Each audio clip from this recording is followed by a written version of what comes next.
Oh. Perfect! Welcome, everybody, to another episode of Geek News, Reviews, and Opinions for May 9th, 2015. I am, of course, your host, Adam Mickelson, and people actually wondered where we were last week, even though we said we wouldn't be here.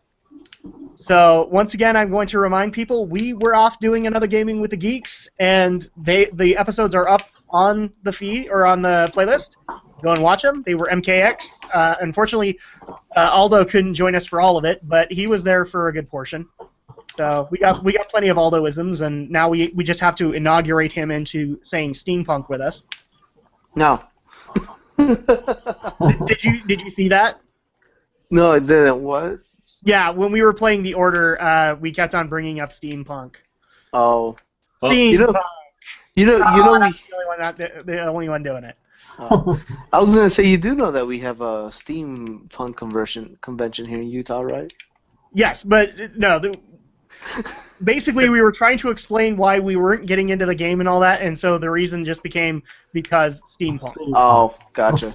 Not even very good steampunk. It was just more it's steampunk, so we can be like every other freaking shooter out there. Well, and you know that it was not a good reception when Romney kept on making the joke, Metal Gear did it. Oh. Metal Gear did it first. All right, so I am being joined by my usual panel here, and I will introduce them, I promise. I'm not going to keep them unknown to you. First of all, we are being joined by Aldo Gomez of Reviews vs. the World, of Board Offline, of Anime Overdub ES. Is there anything I'm leaving out there? I think Reviews vs. the World was one. No, I said Reviews vs. the World. Then no. Okay. You didn't leave out anything. Aldo, how are you doing this fine week, good sir? I am fantastic. I watched a very choppy episode of Daredevil earlier today, so... Yeah, I've been kind of having that issue with Netflix. Like, I tried to go further into Daredevil and... Oh, it's not so much Netflix. Netflix works for me fine everywhere else, but... No, I've been having internet problems all week. I don't know if it's because of the rain or whatever. I think it's because of the rain. That's only made it worse for me these last couple of days. Yeah. But yes, and one of these days, people have actually asked, are we going to get into a review of Daredevil? Yeah, we probably will, but we actually have to watch it first. So that's kind of the issue. I'm 3 episodes in. Oh, same here. I just finished watching episode 3. Yeah. So at that point, we're not as far as we'd like to be. We are also being joined by the Shadow Blazer himself, Alex Short. How are we doing this fine night, good sir? I'm doing quite splendid. For one of my CDs that I ordered a couple weeks ago finally arrived yesterday, so I'm excited. Jamming to my tunes. Very nice. And you are very much in the light, good sir. I don't know why I'm saying good sir a lot. Maybe the order had an adverse effect on me and I don't even realize. Hello, chat. Hello, chat. How was that? I'm trying to remember actual lines from the order, but maybe I shouldn't remember them because Stephen Romney of Studio Phantasma, a.k.a. Studio Ghost, is giving me quite an eerie look about it. Well, it's just kind of a case of, if you don't remember anything, that's probably for the best because the game itself is not that memorable. I remember it was putting us to sleep by the time we were done. Well, not me. I mean, I was doing the gameplay, but you guys were just like, tipping. Maybe we shouldn't have done that one last. Maybe that would have helped, but I don't think so. I don't think so either. So how are you doing tonight, good sir? Doing all right. Been getting into some stuff on Crunchyroll and also trying to work my way through Zio, and that's about it. I saw your Facebook post on should I be doing this or binge watching Zio? Choices. Pretty much. If you're on Crunchyroll, I highly recommend I Can't Understand What My Husband Is Saying. Yeah, I've been watching that, and I've actually am pretty much mostly caught up, except for the one that came up this week. Another series I've also been watching has been World Fool News, which is pretty funny. I mean, a lot of people may be put off by the art style and the fact that it's technically kind of 3D animation hybridized with 2D animation, but it's a pretty fun series, and I have a feeling the people making it were probably pretty big fans of 30 Rock. Probably, but I love the fact that you bring up these two series amongst others, and I love seeing the commentary of, wait, anime can do comedy? Yes, it can do comedy. Lots of comedy. Yeah. I think it does comedy best. Yeah, especially when they're really short. Like I Can't Understand What My Husband Is Saying is only 3 minutes long. Tonari no Seki-kun 7 minutes long. and World Fool News is only 10 minutes long. All I can say is, if they're doing it better than the 15-minute Cartoon Network shows, then they're doing it better than anybody. Yep. And as for a live-action show that's actually on Crunchyroll that I can also recommend is Ultraman Mebius. I don't know if I ever want to get back into Ultraman. Ultraman, there's too much there. Anyway. You have to be kind of in the mood for it. Yeah, you really kind of do. Like, I've played the SNES game. You have to be in the mood for that one, too. Yeah, Mebius is a little bit... It takes the best element of the past series and then has it in a more polished state. Because, I mean, I have the entirety of the original series, and Flame Shield's Up, it hasn't really aged that well. No, and it hasn't aged gracefully either. So, all right, well, we have plenty of stories to get into, so let's go ahead and get things started. So our first story actually happened 2 weeks ago. I did not bring it to Gaming with the Geeks, and the main reason I didn't was because I actually wanted to have an episode to talk about this. Flame shields up and mature filter on, this son of a bitch. Yeah, please get your kids out of the room, because I have nothing good to say about this guy. Hide your kids, hide your wife, because there's going to be some foul language all up in here. You don't have to hide your wife. She'll probably just look at it and go, yeah, I kind of agree. So, recently, if people hadn't been following, and we actually have been asked to cover this, and I haven't because, again, I'm the only Blizzard fan on this panel, was Heroes of the Dorm, which was basically college students coming together to play in a Heroes of the Storm tournament with Blizzard, competing for $450,000, which was ultimately supposed to be, like, encouraging colleges to come out and do esports and all that. And one of the things that coupled with that was that they were doing ESPN coverage of this Heroes of the Dorm tournament. Bottom line, what I thought about the tournament, I thought it was fine. I didn't catch all the segments. But I especially stopped watching ESPN coverage as soon as I heard radio show host, or I guess he's not the host of it, but he's part of the radio show The Herd, Colin Cowherd, or as I like to call him, yeah, Cowherd works, but Cowherd also works too. He basically slammed ESPN for covering this because it wasn't sports as far as he was concerned. And then he also made some very inflammatory comments that I'm going to read verbatim because I don't give a crap about this guy. He crossed some lines. If ESPN ever forced me to cover that or do play-by-play, I would quit. This was one of his quotes, and I would be happy to take your job, Colin, if you quit. I'm just saying, and I said it on Facebook, all over the place, I have no problem taking your job, because I would do esports, and I know jack about sports. Also, somebody lock the basement door at Mom's house and don't let him out. I will quit this network if I'm ever asked to cover that. Let me see if I can get the third one. This is the third one I'm worried about, because, okay, here we go. Again, protect your ears if you have to. I'll tell what was the equivalent of their putting a gun in my mouth and having to listen to that. Okay. First of all, you're an idiot. Because anybody who's willing to use inflammatory language of any kind, of basically saying that you'd put a gun in your mouth, you should be fired on the spot. In fact, I'm kind of surprised ESPN has not come out and said this dickhole is fired. Yeah, I know he's not doing any kind of an SCC violation, but dude, that is just inflammatory language that not even Twitter would adhere to.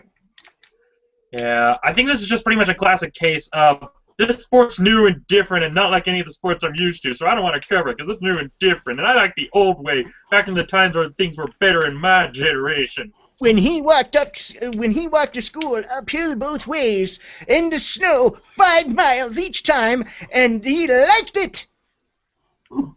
Yeah, that's pretty much what this is. He just came off as an average YouTube troll. Well, except he probably wouldn't even know what YouTube is. He's probably just like, oh, that's that newfangled thing where them cat videos are. Yeah, exactly. Is that the place where the cat videos are? Yeah, that's pretty much it. And on top of that, it also, the article that I'm reading from GameSpot, which Alex provided, and thank you for creating this rage in my heart, Alex. I love to piss you off. What can I say? Yes, you do. I don't know what I did wrong, but you like pissing me off. So it even kind of goes even further. He knows jack about anything geek related. He can recite a couple of things. This article even says like he went up to Harry Potter and that was it. So basically, it's anything pop culture related that's in the news at that time he probably is aware of. But this guy could not am I the only one picturing that this guy was the jock in his K through 12 years? Yeah. Isn't that pretty much the entirety of ESPN's staff? What was that? Isn't that pretty much the entirety of ESPN's staff? Isn't that why that network exists anyway? I wouldn't say everybody. I've actually heard some ESPN commentators, granted they don't get very far in that organization, that have come out and said they like games. Granted, most of the time they were like the Madden games and all that stuff. I think that was just mainly to appease the ESPN people and make them think they're not weird. But then again, I mean, ESPN has churned out great hosts over the last couple of years. I'm not even going to mention a few of them. Gosh, I looked everywhere as soon as the story broke and Alex showed it to me that this guy was getting fired. And nope, never happened. Yeah. If he was anywhere else aside from ESPN Radio, if he had done that on Twitter, account deleted, banned. He would not get away with that crap. And it sickens me a little bit that ESPN has basically I don't care about the fact that he doesn't like games, all right? That's fine. We can all have our passions in one way or another. When you say that you would do the equivalent of putting a gun in your mouth, that's going too far. Yeah, but to answer your question as to why he hasn't been fired yet, well, basically it's the same reason that Rush Limbaugh still has a show. It's the same reason that Sean Hannity still has a job. It's just kind of a case of, well, none of the regulars are complaining, and to be honest, well, if it's some case, if he doesn't want to cover it, well, we'll just go somewhere else, because we know a bunch of bajillion sources where we can get coverage, and probably more informed coverage by people who actually know what to look for and how to actually describe it to somebody who is watching. See, I want to counter that particular point that, comparing Rush Limbaugh or Sean Hannity, really, they haven't gotten fired because, their listeners are complaining. But this is a case of a guy who, the network that he works for, his employer, covers a specific event, and he didn't like it, and he threw a temper tantrum and said some stupid shit, and basically had to be a dick about it. I think he kind of deserves to be fired because he showed a lot of disrespect towards his employer. If I mouthed off to my employer like that, I would be fired in a heartbeat. It was a beneficial event. It wasn't just a sports event. This was you had the chance to win $450,000. Supposedly, I've heard numerous claims. You could win up to $450,000 for college tuition. You could win $450,000 to go towards your college. These were beneficial things.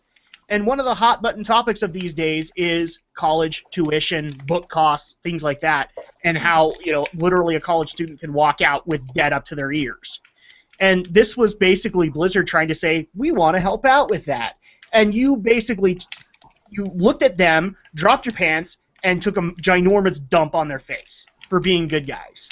Not to mention ESPN. This is the network that has covered the Scripps Spelling Bee, this covers billiards, and it covers poker. I think ESPN has lost the Extreme Sports Network a long time ago. And it's one of those things where, along the same lines of they've covered billiards, they've covered poker, and for some reason, ESPN continues to consider them real athletes. But the second you put them behind the keyboard, they lose that credibility. Yep. Poker, I can get where they could say, well, it's a mental sport. Well, poker is 80% luck. Yeah. Well, and on top of that, it's all about bluffing. That's pretty much the thing with poker, is that it is a bit of a mental sport. It is governed by luck, but the idea of the game is not so much the luck of the draw.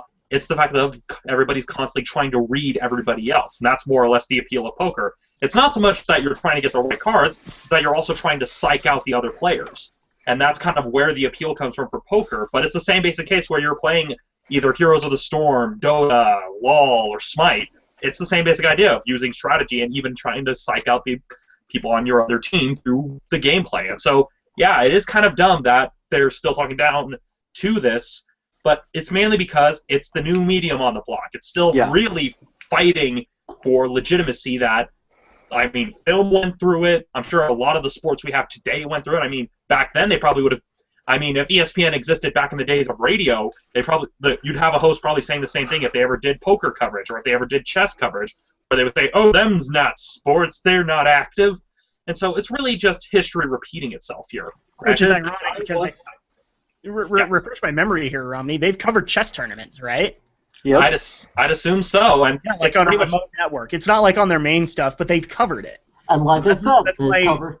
That's why Dodgeball made the joke about, in their movie of ESPN the Ocho, and that's where they did the Dodgeball coverage. Yes, they've covered chess. Like I said, they've covered the script spelling bee. That's what Heroes of the Storm is, though. It's strategy. Mm-hmm. Mhm. That's what LOL is. That's what Dota is. There's really very little difference between. Well, It's a there's a mental different game. mindset walking into a MOBA compared to chess. But Well, you're I'd saying actually, that the mind is where a sport can be played, then Heroes of the Storm counts. I'd actually say that you're kind of arguing that bit wrong. I'm not saying your point is wrong. What I'm saying is you're going into the same mentality to a chess match as you are going into LoL in comparison as you're going into a football tournament. They're completely different things, but like the game, the type of game that it is, it's a mental game as opposed to a physical game. But yes, I do agree with you wholeheartedly. So, I mean, overall, I wanted it to at least get my opinion heard on this as well as these guys. This guy's an idiot as far as I'm concerned. Colin Cowherd, you are the reason I don't listen to ESPN, even for like college football or college basketball. I don't.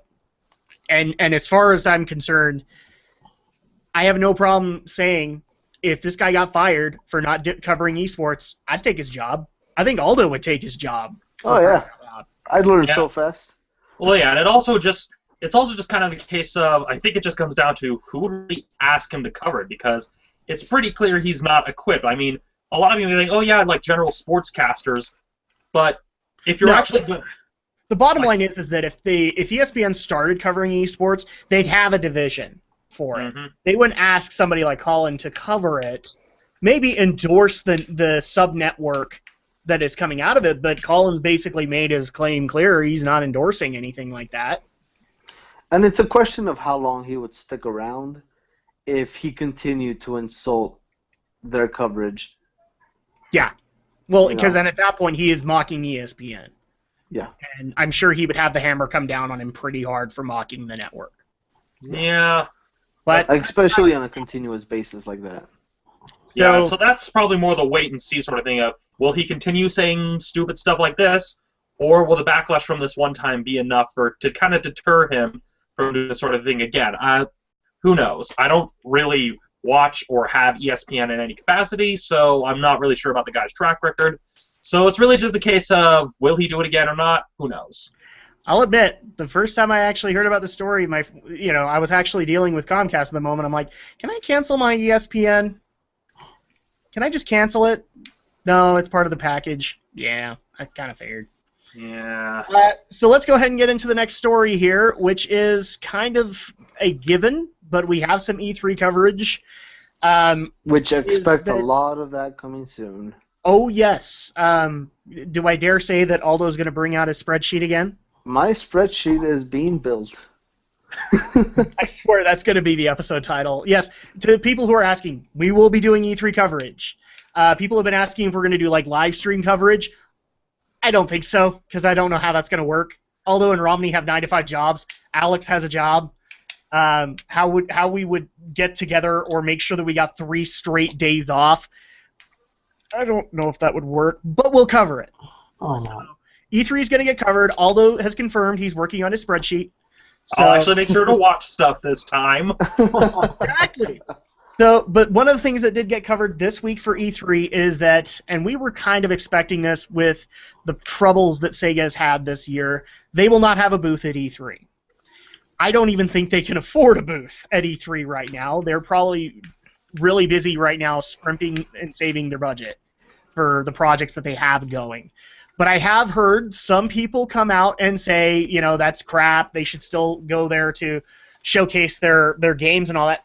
I don't know if I necessarily agree. If all of the projects that they have right now are nothing but mobile properties, mobile gaming doesn't really get a focus at E3.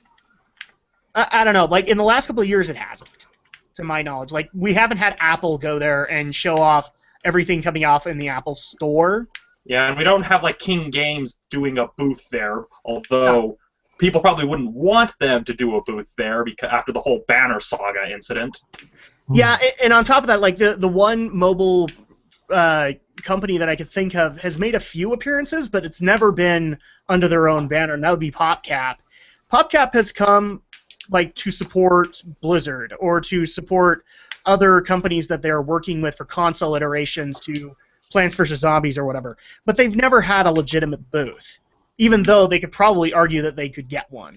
I think it's partially because everybody learned their lesson from the N-Gage and how that just did not work out, and so it's kind of a case of, okay, well, let's not try to get involved in all the hype stuff because, well, the And on N-Gage. top of that, like, there are mobile conventions, and I have heard of companies like PopCap, of Rovio coming out and supporting those. And that makes sense for them. But unless they have a console iteration of their games coming out, it doesn't really make a whole lot of sense for them to get a booth. Well, yeah, and again, the closest thing we've got to that is Gung Ho's Puzzles and Dragons appearing on Nintendo consoles, and so it's just a case of, well, that's on a Nintendo console, which means it'll be at E3, possibly. Actually, probably not because it's coming out fairly soon, so... Yeah, so to say that Sega is... It's a sad thing to admit that they will not have a booth at E3, because it was kind of an expected thing for so many years, but given the year that they've had, I was kind of not surprised by this news. It even says in the article that they're going through restructuring, which is kind of what they're focusing on. And so when you're restructuring your company, it means that they probably don't have anything down in the pipeline that they're really producing. And so it's kind of a case of, well, we don't have a booth because we don't have anything to show. And to some people that might actually make this claim, because I think the only thing they have in the pipeline that is console-related is an indie property, at least as far as anybody is concerned, and the company themselves could bring it. So, like, people could bring up that they could bring Tembo to E3. Game Freak is also part of that, and so Game Freak could bring it if they wanted to. But I still don't think they would bring it, mainly because they'll probably have some Pokemon stuff to show off at E3 with Nintendo. They'll probably wait until another con to show off Tembo or release it for review or whatever. So it's a sad thing to see Sega not coming to E3, but kind of expected given the finances or financial problems they've been having the last couple of months. And honestly, if you release Sonic Boom, would you want to show your face in public? Which is funny because they released Sonic Boom, and then they also did Alien Isolation, and that was, from what I heard, it was kind of good. It was way Marine. That was mainly to wash out the bad taste that was Alien Colonial Marines. Oh. Yeah, so that's kind of the problem with that, and I don't even think they have another game in that pipeline, at least to my knowledge. So, unfortunately, it's sad, but there really isn't much to add to it. We all kind of get that Sega can't make it. Maybe in future years they'll be back, but I'm sure they'll show up at like the mobile conventions to advertise their properties. So let's go ahead and unless somebody has something to add on this story, we'll go ahead and move on to the next one, which I know people want to talk about.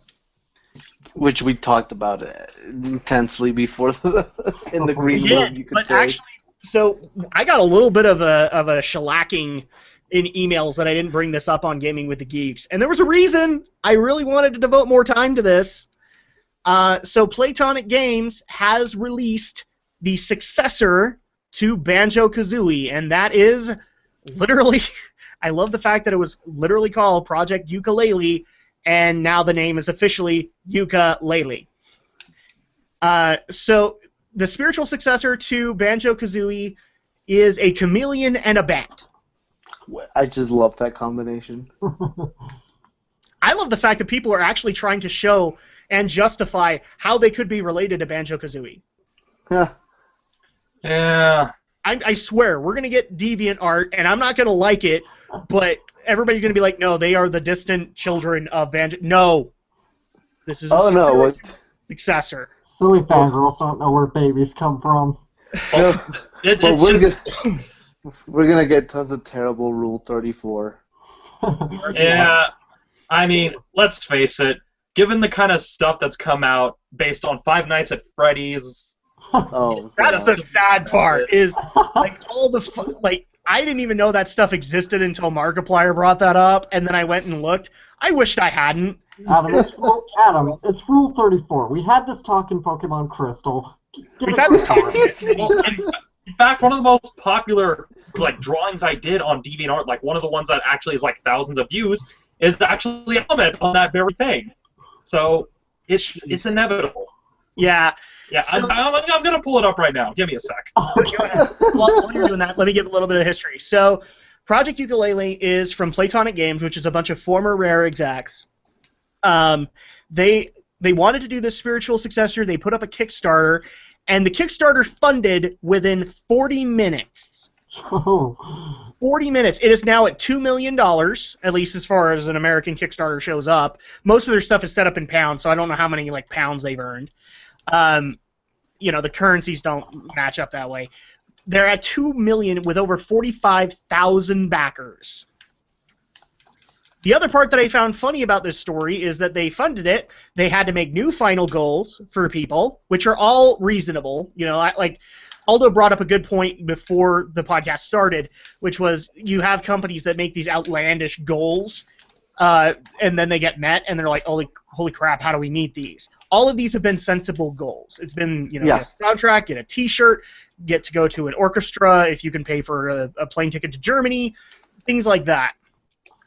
Now, the fun part is, literally 24 hours later, Microsoft came out, because that was the one thing that people were waiting on, was how was Microsoft going to counter this? Were they going to sue? Were they going to do anything like that? And their counter was, Rare will have an announcement at E3! Don't forget, we have them. Yeah, funny is, we have them! You like them, right? You like Rare? Don't forget that we've locked them up in a basement for the last 10 years and then have absolutely nothing with them. Silly. Don't forget that. It's not the basement. They locked them up in the attic to work on the Kinect. They had to hear the thumping to make sure they were working. Don't forget, we have their families at gunpoint. Yeah, exactly. You will work on this Kinect game. So I guess the first thing that I would bring up, because I am not the Banjo-Kazooie fan as much as the other three here might be, I already know we have one backer on the panel, and so we'll go ahead and start with him. The Shadow Blazer, in news of this, he backed it. And I think you heard from me, didn't you? Or did you hear before then? I heard in the first announcement, the first official announcement, they were going to launch a Kickstarter, and I was like, oh, cool, once that goes up, I'm going to contribute. Then Aldo posted a link up to the Kickstarter on our Geek News feed, and then, and the rest went from there, and I said, shut up and take the money. Yeah, basically, yeah. Because I remember sending you a text, because I showed my wife the Yooka-Laylee announcement. She didn't take it very well, but I think it was mostly because she was like, well, I wasn't really expecting a Banjo-Kazooie 3, so yay. Well, we were back in 2000 when she and I first played Banjo-Tooie, and then all our hopes and dreams were dashed. But that's all. So at that point, I was happy to hear that Alex had actually contributed. I asked Aldo, Romney, did you actually contribute to this at all? No, I didn't. Okay. I kind of figured, since I already know Alex is a diehard Banjo-Kazooie fan, he would have contributed to this, especially with the announcement of all these former Rare execs working on it, which basically to you means this is going to be good. This is going to be the people who have the vision. So overall, what are people's thoughts on it? Obviously, Kickstarter doesn't really tell us a whole lot. $2 million. I looked at that and said, please don't abuse the budget, because I brought this up a couple of times. Tim Schafer, I love you dearly, but when you got $3 million for Broken Age, you kind of abused that budget. Mm-hmm. And you went off and hired Jack Black and Elijah Wood when you probably didn't have to, and you had to use Act 1 to fund Act 2. Well, not to mention the stuff that's happened with the Stomping Grounds Kickstarter. Yes. The fact that the guy behind it has literally dropped off the face of the earth. Yeah. So at that point, I mean, that's basically the biggest worry here. I'm not a Banjo fan. I missed that for some reason. It was out of my radar.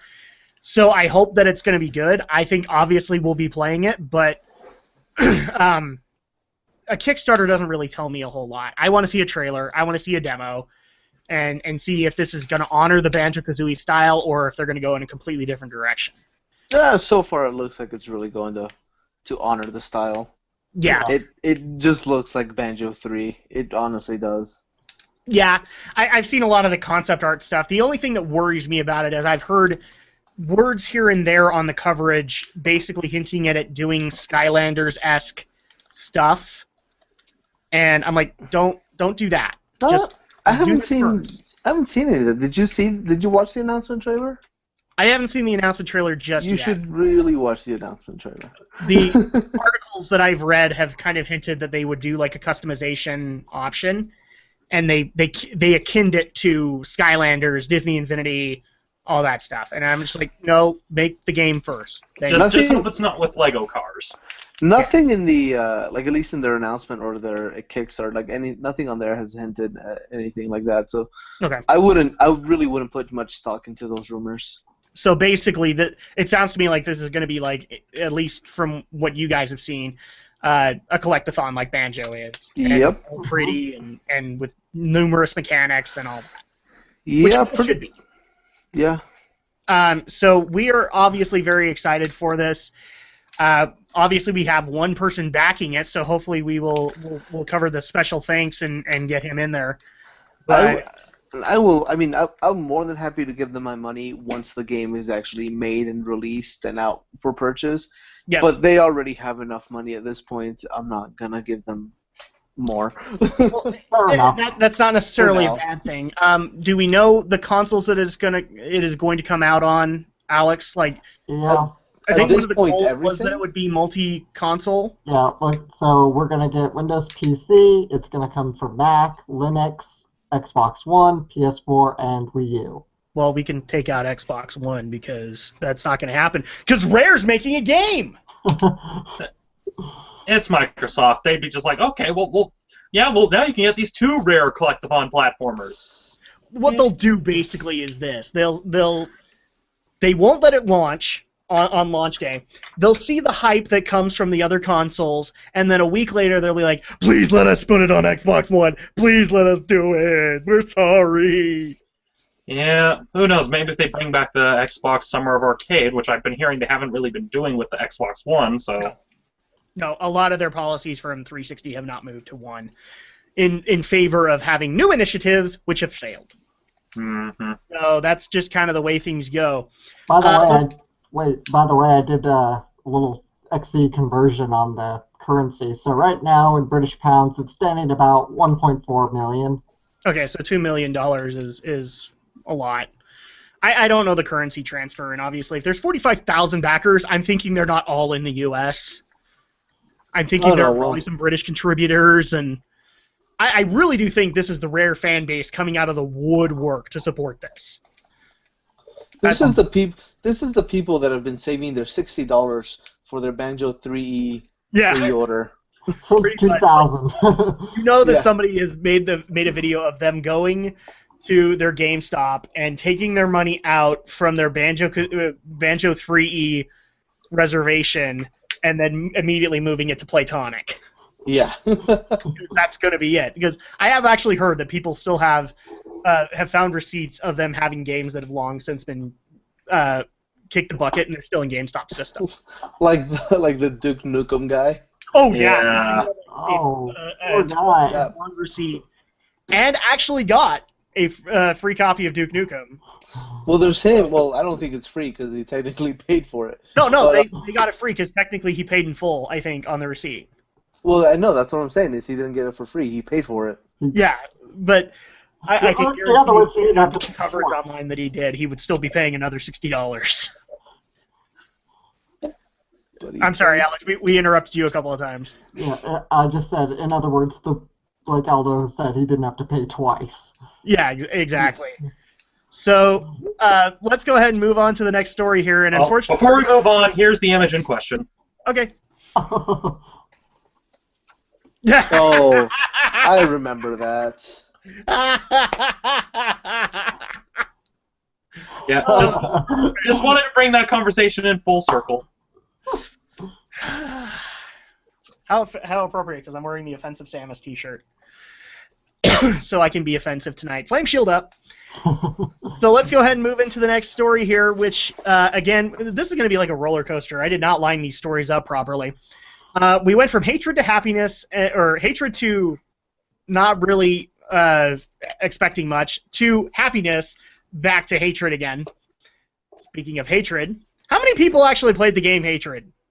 Oh, fuck no. I haven't even seen the trailer, so because it's kind of a case of, I saw the trailer because a few of the news channels that I'm subscribed to that cover game news. Sure. I saw, was it Jimquisition covered it?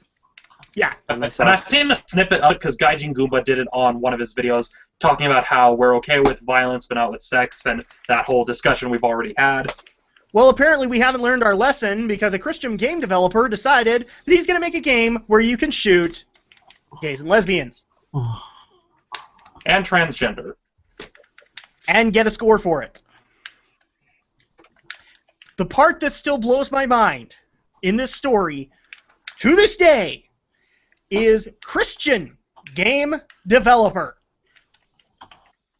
You were one of the people that made the crappy Bible games, weren't you?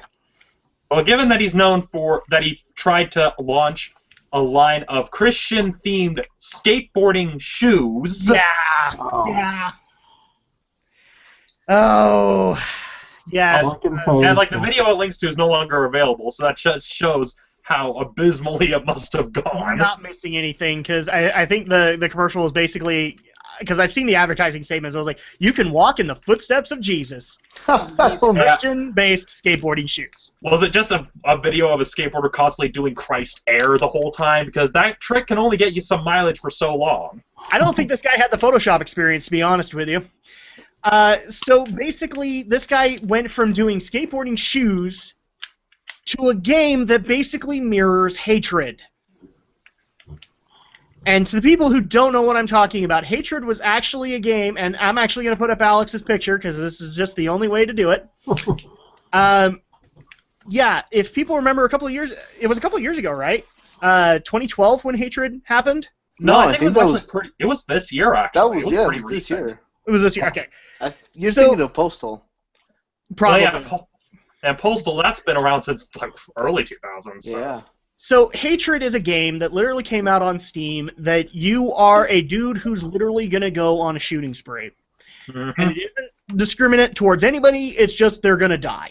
They're basically going to kill everything, everybody, and anybody. And you get points for how grotesque you got the kill or whatnot. And believe it or not, Steam actually ripped this game from Steam, got complaints, and then put it right back up. With a personal apology from Gabe Newell, might I add. With a personal apology from Gabe Newell. Thank you for adding that. Again, face palm.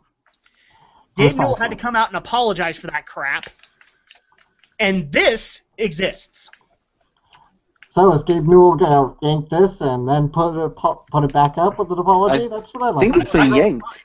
Yeah, it probably. I think the key difference though is that with this game it is yanked because it is specifically perpetuating hate, whereas with Hatred it's indiscriminate. So it could be argued, well, you're not singling out any particular group or any particular minority. You're just out to kill everybody. And so I'm guessing that's the main difference between these two, is that with this game it's very clear who your targets are. Whereas with Hatred, well, like Postal, your target is everybody. And so with Hatred, there wasn't a specific target. Everybody was a target. This one actually has an intended target. And even actually includes words as... let me actually see if I can find these. Well, the actual name of the game is Kill the Faggot. Yes, and no, the other thing, too, is have you heard the voice files from the game? Yeah. Yes. I haven't. Your targets literally say things like, I'm going to poke you in the butt, and, oops, I dropped the soap. I'm not trying to be offensive here, guys. This is the game. Oh. This is something some dude created.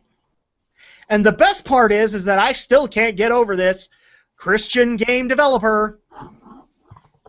Dude, I'm going to speak to you completely one-on-one, and you can hate me for this, but I'm just going to point this out to you. There's this funny little thing. It's like 10 rules and guidelines in Christian faith that maybe you need to take a second look on.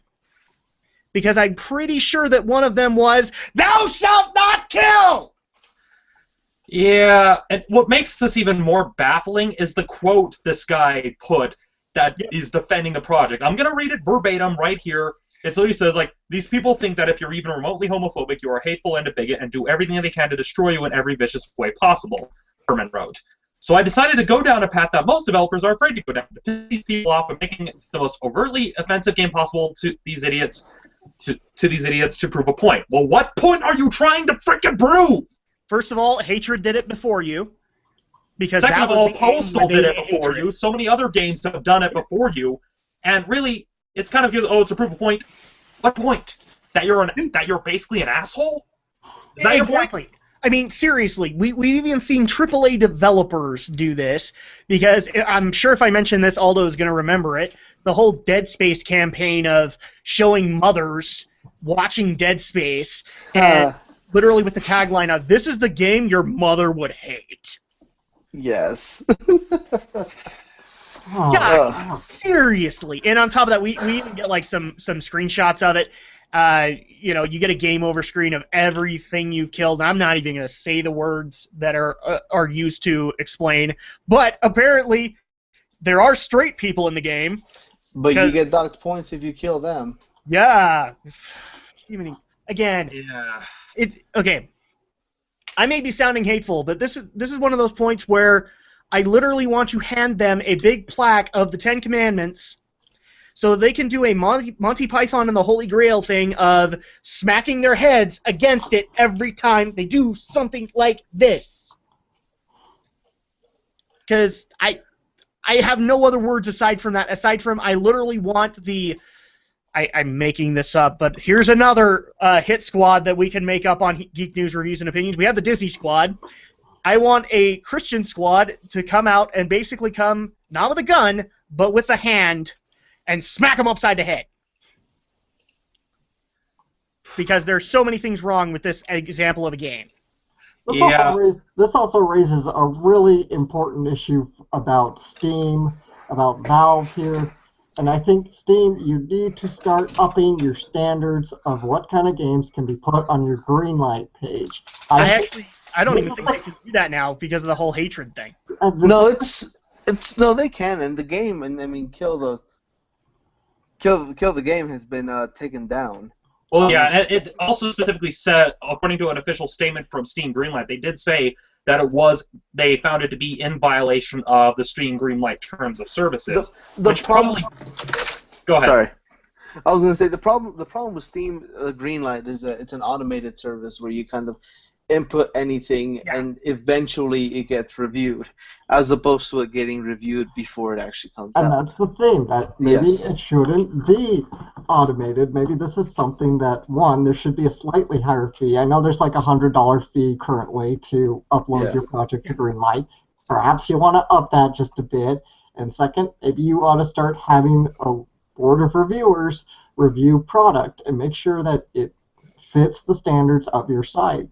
You are trying to promote a good product for people that want to break into this business to put their stuff on. That's not going to hurt. It's not going to help. Okay, what am I saying? It's not going to help the legitimate game developer who just wants to showcase this new talented game. When bullshit like this comes up, this is the kind of shit. Them. Yes, just shit coverage. This is the kind of shit I expect to find on Newgrounds, not on Steam Greenlight. Yeah. And that's the sad part about this. I am, however, happy that the YouTube community came out, at least Jim Sterling has, and criticized this game. You know what, TB fans? You want to warn TB about this? Because I'm sure he'd have a few words. Yeah. I'd watch that video. You know who I'm happy isn't around to see this right now? Jack Thompson, because the last thing we need to do is prove him right. Yeah. Well, I think there's one quote that I think can pretty much sum everything up. The ultimate problem with all this that I think a lot of people probably should hear. John 4:20, New International Version. Whoever claims to love God yet hates a brother or sister is a liar.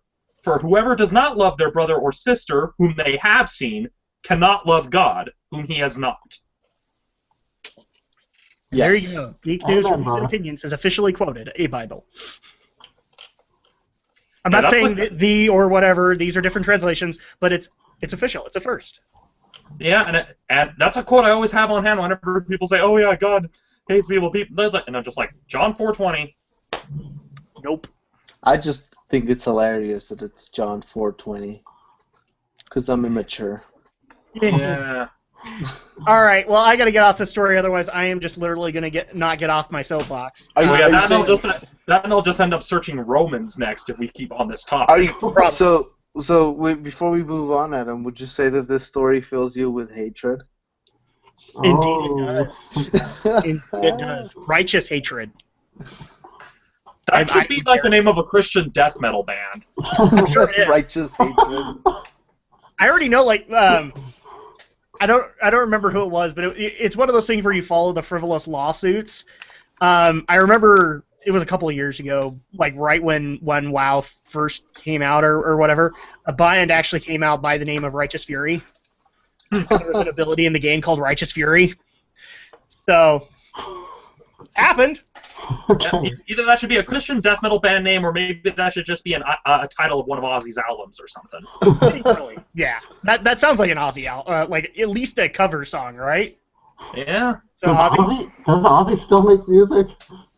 I think he does. I mean, he does occasionally perform at BlizzCon. I know that much. No, he's only performed once, because they were not able to contract him numerous times. He's pretty up there because he still does performances. But Yeah.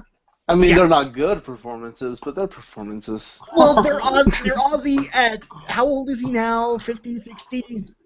He's got to be up there in years. So, He I mean, is. literally, like, you're getting a live performance of the Osbournes.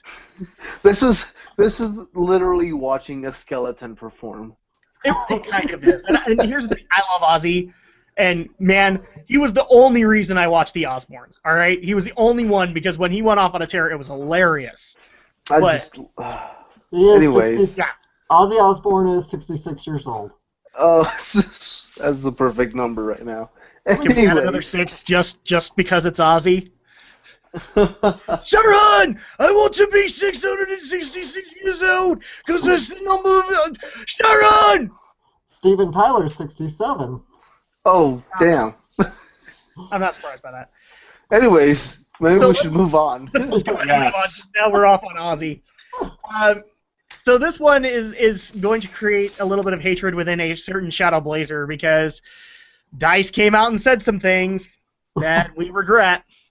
So DICE has been asked, have they learned from their past debacles, specifically Battlefield 4? The fact that when the game was released, it was broken, and they had to patch a lot of the problems. They actually had to take people off a DLC pack and bring them onto the main team to fix it. So a lot of people are concerned, obviously, because they've had Battlefield Hardline come out, and now they have Star Wars Battlefront due November 17th. So the first question they got asked is, have you learned from your previous releases? What they said wasn't promising. So to quote, we learned a lot coming out of Battlefield 4. We've launched a lot of large-scale titles on our infrastructure like Dragon Age Inquisition and Battlefield Hardline. We've been making significant investments into core infrastructure and security and stability. He continues on, we can never foresee anything, but we've demonstrated that we learned some things from the past. We don't expect anything unforeseen around Star Wars. So that honestly, so to me that literally just sounds like it's like a cook just going like, so in the last meal we learned if you put the oven on too much, stuff will burn. So we learned that, but we also learned that if you put more sugar on it, it'll taste better. So for our next meal, we're gonna have the sugar ready for when it gets burned. I think that's perfect. I really do, Aldo. Because Really, the first thing that came to mind for me was, okay, what lessons did you learn? Not to release a broken game? Yeah, the way it comes across to me is that it just sounds like the kind of thing you would see in like old '90s movies, like '90s family movies, where the people's like, "No, there's could possibly nothing that can go wrong with what we're about to do," and then. Exactly, and here's the thing, it's DICE. So at that point, I mean, there's already a ton of concerns going into E3. They've promised Battlefront will be there. They have also promised that Mirror's Edge will be there. So at that point, we really got to wonder, have they actually learned? Because I didn't like look into the details, maybe Aldo did. Hardline had a lot of the issues that 4 did too. Yeah. So they had to did they really learn not to release a broken game? No, they just learned to have a patch earlier. Oh, that's great. That's great. So basically, you're trying to be Bethesda, except you don't have that much massive content in your game. Ouch. Yeah, I guess we'll just see in the future whether they roll a 7 or if it comes up Snake Eyes. Oh, I can already tell you they got that one. It's a critical miss right now. People are going to love the fact that I did a D&D reference. And of course, the wonderful thing is that DICE is hoping their saving grace is, we have Darth Vader and Boba Fett in our trailer! Charisma check. It's a 1. You know who else? You know who else had Darth Vader in their trailer? The prequel trilogy. Mm-hmm. Do you want to know what else also coming up in? The Force Awakens. Yeah, and it's like, you know who else had Boba Fett? Attack of the Clones. Do you know who else had Boba Fett? Clone Wars. Hey, I'm not criticizing Clone Wars, but the Boba Fett storyline needed some work. So at that point, I think we've pretty much covered this. Alex, you have not spewed any hatred, which is actually kind of concerning, because you were the one that I kind of aimed this story at. Because you're worried. You are legitimately worried about Battlefront. No, freaking out here. You know, look, DICE, this is all fine and dandy, but talk is cheap. Please put your money where your mouth is and prove it to me. Except not literally. Don't actually chew on your money, because, well... Yeah, actually, I'm kind of worried that some DICE developers would do that. Yeah. I'm going to get such hatred, but I don't care, because I've played a few DICE games. I played Mirror's Edge, and I don't know why that's getting a sequel. I already know that I'm not paying into it. So I see the potential for Mirror's Edge. I honestly do. I agree the first one wasn't all that great, but I do see potential in it. No, it could be done well. It's just I'm not given last year's effort towards trying to get us into it when they couldn't even announce if it was a sequel or a remake of the original.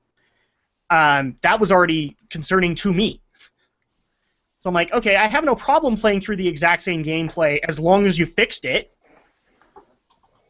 And we didn't get anything like that. Instead, we got a documentary about how they went on their field trip to Skywalker. Which, oh my gosh, can I just rage a little bit real fast before we let Alex rage on? Why are you showing me a beautiful cinematic for a damn game that doesn't have a story mode, that doesn't have cinematics, it's multiplayer only? Why are you showing me story elements for a damn multiplayer game and expect me to still be excited? That's a very good question. Why are you telling me this is what the PS4 engine looks? I've seen the damn tech demo. I don't need another one. Just show me some gameplay. Do you want to know what I'm afraid of, Aldo? Is here's what's going to happen. 6 months before this thing releases, probably even at E3, they will announce there's a story mode. It will be 3 hours long, and all of their efforts will go towards the multiplayer. Why you gotta say this? Which would piss me off, because one of the things I loved about the original Battlefront games was the story mode! Yes, I get it. I'm playing through Attack of the Clones all over again. I'm playing through Return of the Jedi here who knows how many times. It's still fun. Yeah, and given especially that they're trying to release it around the same time as Episode 7, well, they would probably want to do some story mode stuff around Episode 7. they would want to be involved with that. They'd want a Force Awakens campaign, and I don't know why they're not announcing that, yes, this will have a Force Awakens campaign. Instead, no, it's just going to be geared towards the multiplayer, which I can already tell you I will avoid. Because, well, multiplayer shooters doesn't have the greatest reputation. I know there are good guys out there, but there are also the certain 12-year-olds that I don't want to deal with. That would probably play another game that we just mentioned. Mm-hmm. So let's go ahead and move on to the next story before more hatred gets spewed, because we've got more hatred to spew. Wait, did we let Alex properly rage? Oh, Alex has raged the entire time. We've put up his face palms. Are you serious that this is only multiplayer? There's no single-player mode? That's what's been announced thus far. Well, that's it. I'm fucking done. If this was a Kickstarter, he'd be retracting his money. That's okay. I would be too. I honestly, Alex, I think we will get a story mode announced, but it's going to be the equivalent of a Call of Duty storyline. It'll be 2 or 3 hours long, and there won't be a whole lot of effort put into it. All the effort will be towards the multiplayer. I want another Galactic Conquest. Which I don't think we'll get. Which it deserves, because there's so many more Star Wars worlds we can explore to conquer. I love Galactic Conquest when I play Battlefront. Yeah, that's something we should probably do on Gaming with the Geeks in the future, is just Galactic Conquest, see who can conquer the galaxy. So real quickly, before we kind of move on, yep. Gamers, because we pay attention to detail, have come up with a list of comparisons between EA Battlefront and Battlefront 2 about its features that they have or that we know of so far. Okay. Which is number of maps, Battlefront 2, 33 total. Battlefront EA, 8 total. No, 12. They updated it. Oh, okay. Oh, okay. Yeah, that's 4 whole maps. Number of players, 32 versus 32. And EA Battlefront, 20 versus 20. Less on some modes. Space battles, none. Moddable, none. Campaign, none. Galactic Conquest, none. Instant action, none. Which in that case, I would actually bring up another interesting question. Why are you showcasing X-Wings when you're not even going to let us play in space battles? Well, they're going to have ships that happen in a layer above the land battles. Yeah, but that's going to be like, we can call in a bombing. No, you're supposed to be able to, have a battle above the regular battle. Okay. Which means that it'll be, 10 people up in the air and 10 people down on the ground, and then it's basically just a skybox. That's all we're getting with X-Wing, is that, there'll be a space battle, just part of the scenery that you can't actually interact with. Yes. Yeah, exactly. And what's really sad added to that is the people who did Battlefront 2 got absorbed probably into DICE and have no leading positions on this project. Oh, sorry. So quickly, on this list, vehicle types in Battlefront 2, 37 controllable vehicles, plus 15 in turrets.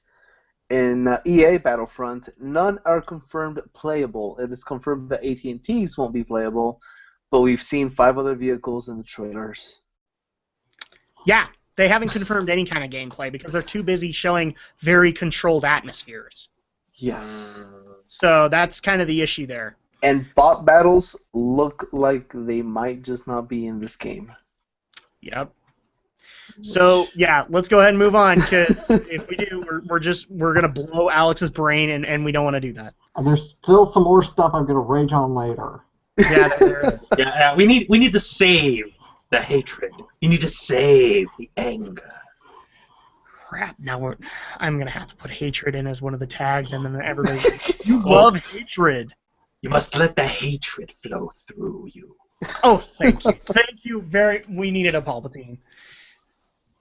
But my lord, isn't but what a legal? But I will make it legal. Instead of a Palpatine, can I get an Ovaltine? Yes, you can. Or Ovaltine, please. Be sure to drink your Ovaltine. So let's go ahead and get into the next story, which is also equally infuriating. I actually mentioned this to a friend that I was going to cover it, and he wanted me to not because this pissed him off so bad. So Rockstar, at least the way that I understand this story, from what I've read on it, is they basically put out a rewording of their end user license agreement, or EULA, which basically says you agree not to reverse engineer, decompile, disassemble, or display, perform, prepare derivative works based on, or otherwise modify the software in whole or in part, which basically outlawed modding in GTA 5. I don't even think they gave a notification until you got into the game and had to agree to the end user license agreement, and then got perma-banned. That's a really great way to treat your gaming audience, isn't it? Well, they've actually made there's been development on it in the last couple of days. So they have come out and officially said that they have only been they've not modding people. They have only been banning people that have been using their mods in multiplayer games for obvious reasons. Even though you're still getting a lot of claims for people that are saying that they've only done it in single player. Yes. The problem is it's the way the engine is built. The online is built directly into the single player, and the way a lot of these mods are working is you're not necessarily creating or altering existing files. You're just kind of you are altering existing files, and that's the difference. It's like you're not creating anything new, so the game doesn't register it as anything different, if that makes sense. So when you go online, you can still have whatever mod you had. So that's been kind of the problem, and that's kind of why people have been getting modded. That have been targeted. Yeah, well, Rockstar's official statement is that they're targeting modders who are using it online to get unfair advantages, which I'm all for. But the problem is regular single player modders are kind of getting caught in the crossfire. And they have said, we've loved what we saw with the GTA 4 mod community. We loved a lot of that. We're loving what some of the mods we've been seeing for the GTA 5. They're like, we love it.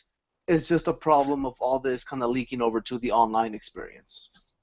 Yeah, and that's kind of the issue here. And I love the fact that right after doing this and seeing the crossfire that happened, they got on Steam 6,694 negative reviews. Basically all due to Rockstar's what they consider shady practice and how they applied this. I don't play GTA 5. I know, blasphemy, right? At least one employee at GameStop would tell me.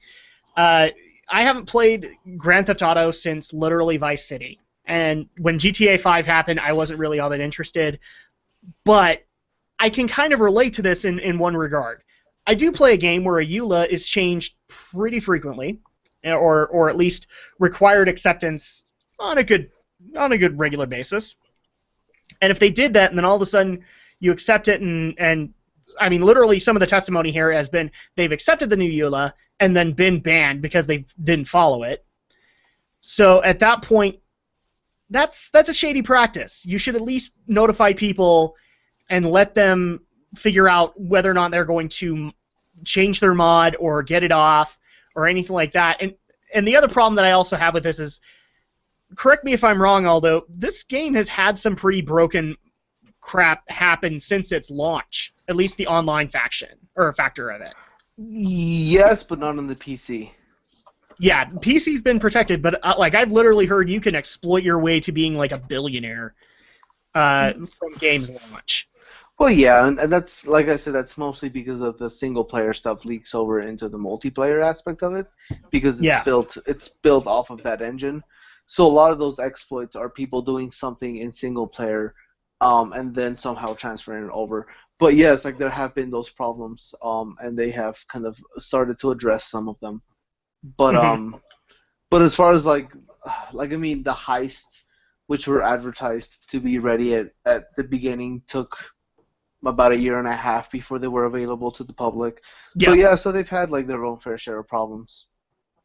Exactly. So one other thing, as far as the developments are concerned, Aldo, have you heard about have they said some of the people that are getting banned, if they conform or whatever, are they going to get brought back, or are they just permanently banned? I haven't heard anything that far just yet. It seems like a lot of this is them just kind of protecting, I guess, single players.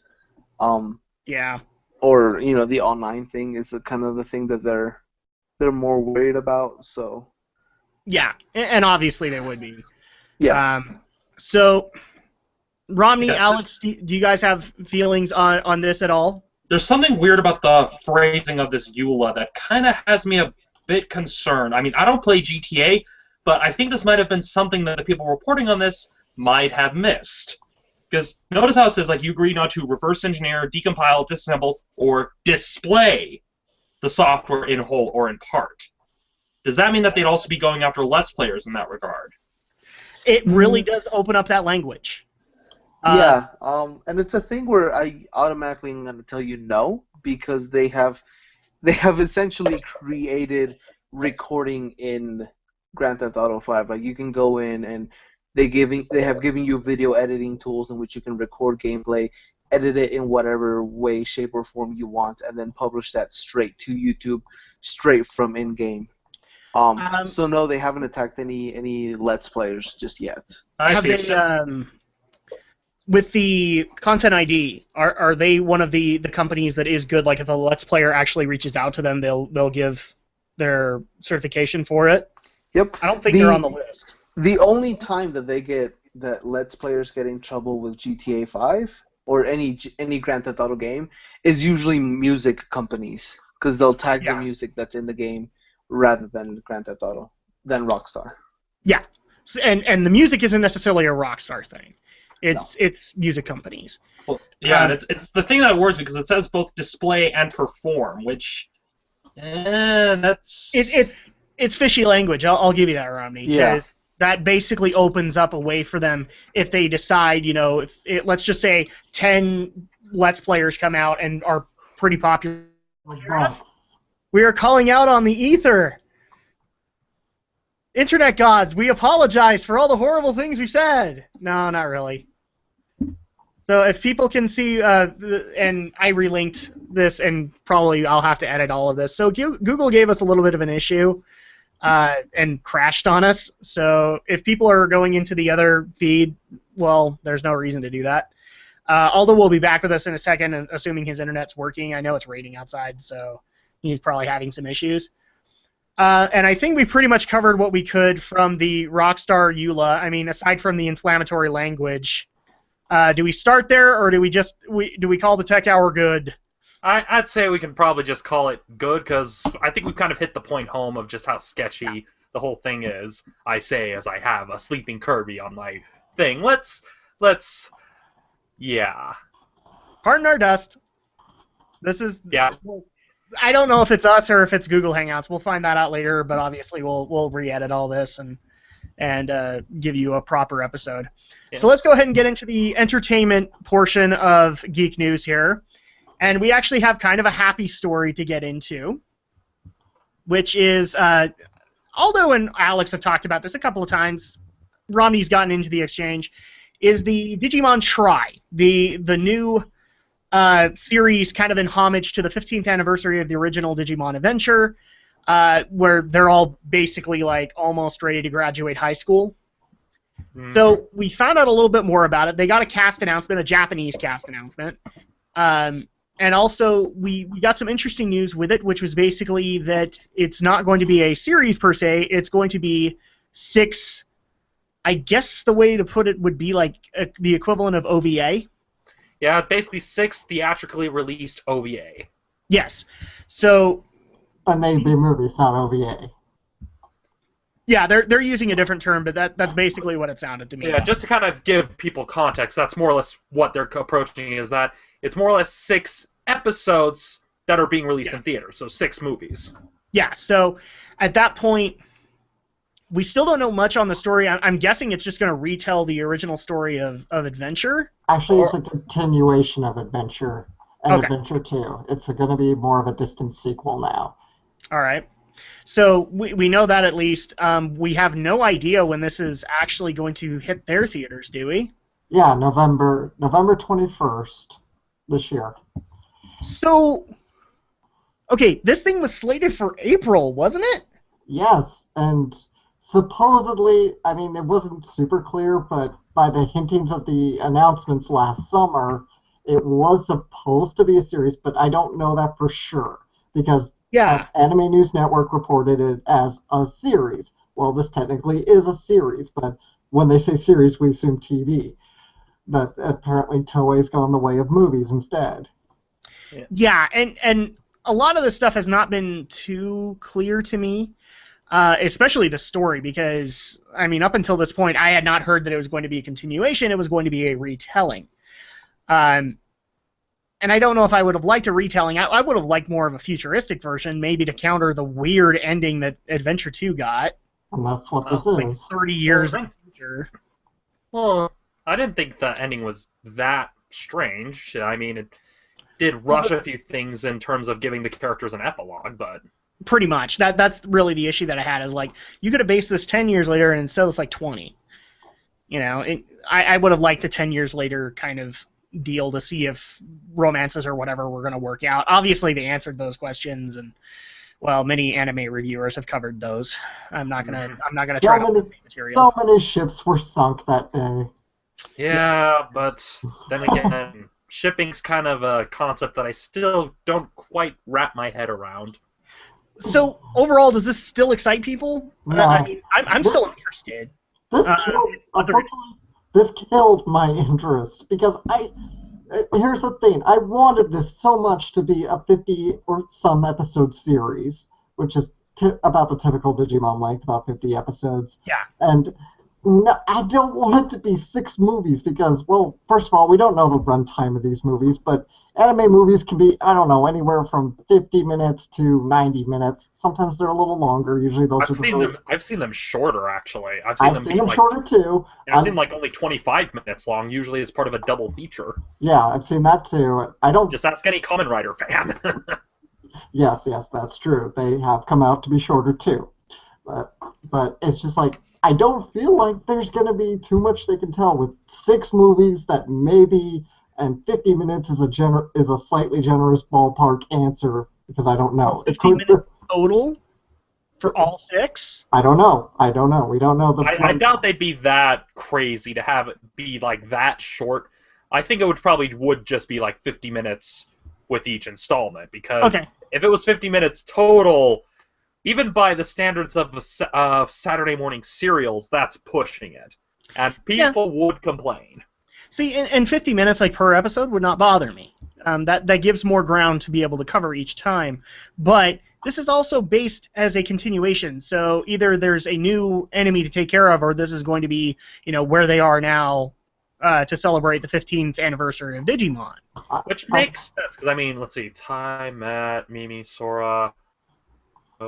I think, it would kind of make sense where if it's like each movie, so to speak, is focusing on a different member of the Digidestined. I guess you could kind of put Tai and Kari in the same one since they're siblings. And same thing with Matt and Tiki, probably. Yeah, same thing with... And so I could kind of see maybe if that's the approach they're taking, where it is kind of an epilogue sort of thing, where you just have where each one's a vignette focusing on a different member of the group, so who knows? I'm kind of banking more that this will be a new action story, new enemies to fight, new returns to the digital world.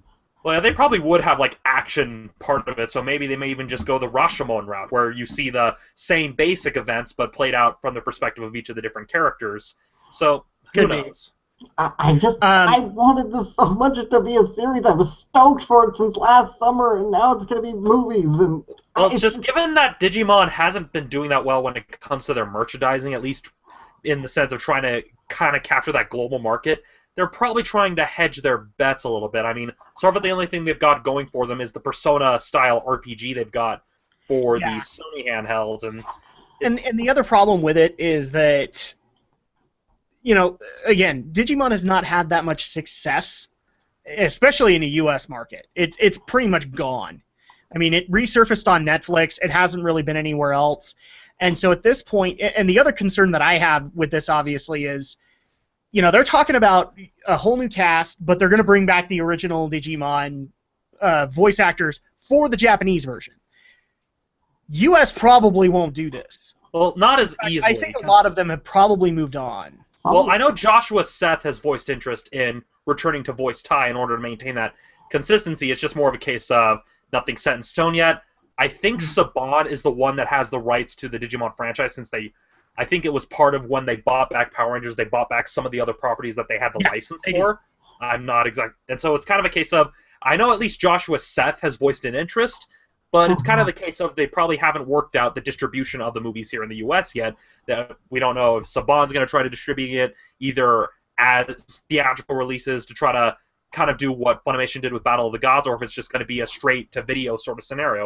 And the films aren't even out in Japan yet, so it's kind of the case of not enough has really been established with how they're doing it in Japan to really give the people over at Saban enough to work with for their distribution plan, if they have one at all yet. Yeah, and who knows, it may not be Saban, it could be a split. We could see another split in the license here.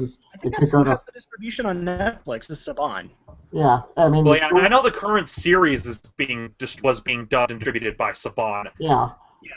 But I almost want to say this might not go to Saban. I know it's Digimon, and Saban's always been all over Digimon since they got it back from Disney, of course. But considering the kids are all now essentially in high school, this seems like this might go a slightly older route than the original Digimon, which was primarily aimed for kids. So, I mean, this could... I mean, who knows? Obviously, it's too soon to tell, but... It could easily go, it could, maybe go Viz, it could be Funimation, who did have streaming rights to Season 2 for a little while. Yeah. And it could even be a similar case of, well, is there another distribution? Like, maybe, although Saban has the rights to the television series, does Disney still have the rights to the movies?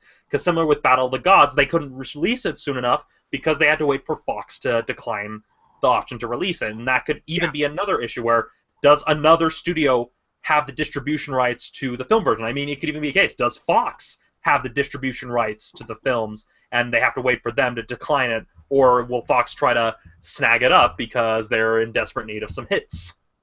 Yeah, that's the other thing too.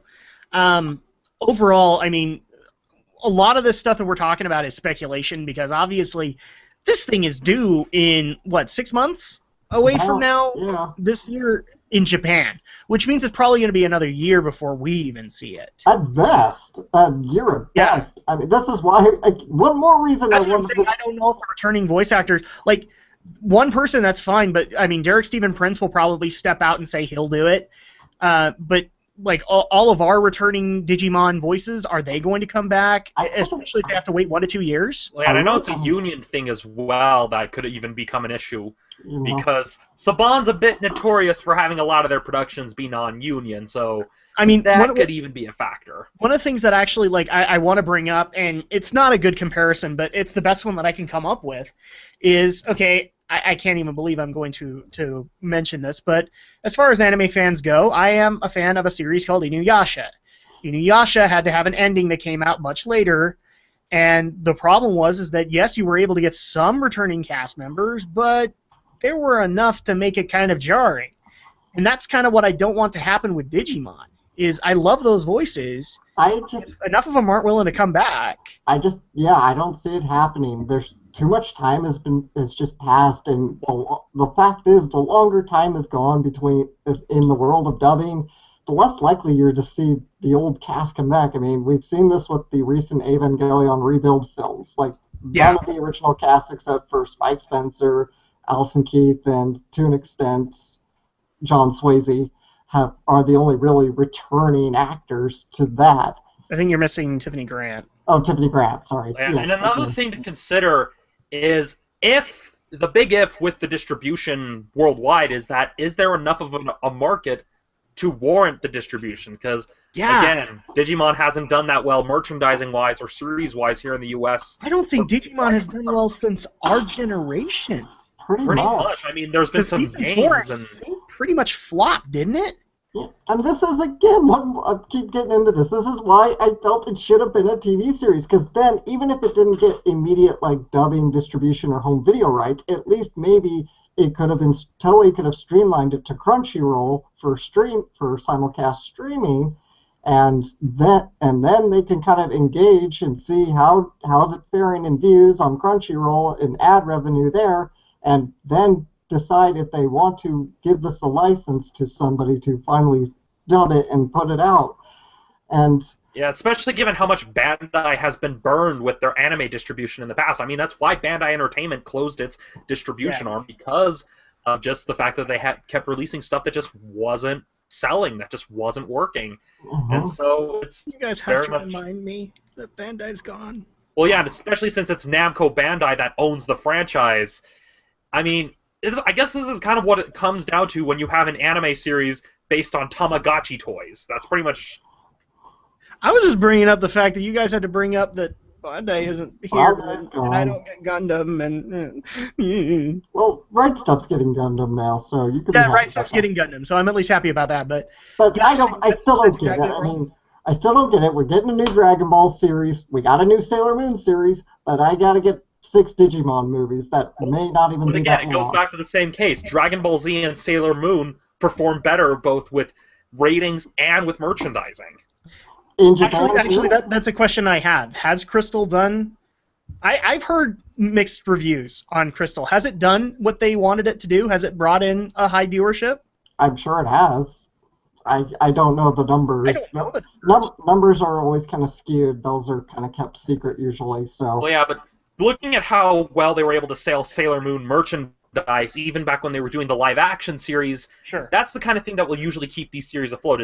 Is the merchandising working out? And in the case of Sailor Moon, they have a pretty steady track record, even with series like the live-action series that aren't that great, still doing fairly well because of the merchandising and how they were able to make money off of that. I mean, I know Digimon has kind of faded a little, and Pokemon has still managed to eclipse its popularity. But as far as I know, I mean, the original Digimon Adventure really kind of became a sleeper hit for Toei, and which prompted them to produce it more episodes and immediately kick season 2 into production before season 1 finished. Yep. So I figured, Digimon may not be quite the heavy hitter like Sailor Moon or DBZ, but at the same time, I figured it'd still be enough for them to warrant a full-on series treatment. And It just depends. I mean, for- like a full 26-episode series, I don't know if I would have justified that, especially for a 15th anniversary. Yeah. but given that this is a nostalgic project, a 15th anniversary again of the original series, I would figure you might bring in the nostalgia crowd, and you of course will get the new viewers and. I mean, yeah. the comparison that I have is obviously bring up another Bandai series. Gundam had its 30th anniversary, and I believe Unicorn was supposed to commemorate that. That was supposed to be a series, and that got knocked down to, I think it was like 6 to 9 episodes that all released individually on Blu-ray in the U.S. So, Yeah. And so I'm thinking in my opinion, 6 films is a bit overambitious even for Toei. I mean, it would make more sense if they were doing one film to test the waters and then maybe do a series or maybe do a series of movies. But the fact that they've announced 6, that is also a bit worrisome because on the one hand, okay, maybe they're trying to cut down on it, but as I'm sure we all know, animation is expensive, and if you're going to release something into theaters, then it has to be really good animation. And so I'm in the camp that if they're going to do movies, they should probably limit it to 3 at the most. 1 just to test the waters, and maybe a couple more if they're one to test able the momentum. I agree with that at least. I just don't want to come back in 2 years and find that they're gonna re-edit all the 6 movies. Now that all the 6 movies are out, and they're gonna re-edit them all into a TV series because I've seen that a little too much lately. It's driving me crazy. Alex, I'm going to get you to stop right there because your predictions have a really weird way of coming true, and I don't want you to destroy this for yourself. Okay? Oh my god. That's literally what's going to happen. This is going to happen, and then Alex is going to be mad, and I'm going to be like, well, you predicted it. That's the problem. Production IG just did it with Ghost in the Shell Arise. Yeah. Was probably about the same length, 6 OVAs, and editing a TV series again. I mean, they were willing to do the reverse of that, of editing episodes of a TV series for theatrical release for Attack on Titan, so I wouldn't put it past other studios to try to copy the same if it can minimize costs. So it's, I mean, it's just a tricky thing because the animation industry, even though it's been doing moderately well in places like Japan, globally, it's still kind of iffy because of just how expensive it is to produce and how hard it is to get the return on the investment. So Who knows? Maybe And- Bandai. Like, who knows? I'm probably going to provide the final comment on here because we do have other stories to get to, Of course, but at the yes, same we time, we have other things to hash. Here's the thing too, Alex, and I don't mean to be the guy to come in and wreck your hopes and dreams, but you're already expecting DVDs. I wouldn't even expect that because the bottom line is that streaming is streaming. And I'm afraid that's going to get overshadowed in the fact that streaming is cheaper to do. Yeah, unfortunately. Unfortunately, there are still anime out there that I've streamed but have never made it onto DVD, which is a shame. Again, I had to watch the entire most recent Gundam series on YouTube. And So then there's some series that can't. And there's some series that we can't get on DVD for various legal reasons, like JoJo's Bizarre Adventure. Yep. So let's go ahead and move on. Otherwise, we're going to have Alex's head explode again. Cue the scanner times. footage. I don't want to break the record here. This is actually probably going to break it too. So Disney and Lucasfilm, or Disney Lucasfilm as far as I am concerned, have announced that they are going to make a 5th installment in the Indiana Jones franchise. Eventually. Eventually. Those who didn't see this coming, please stand on your head. Well, I've known this.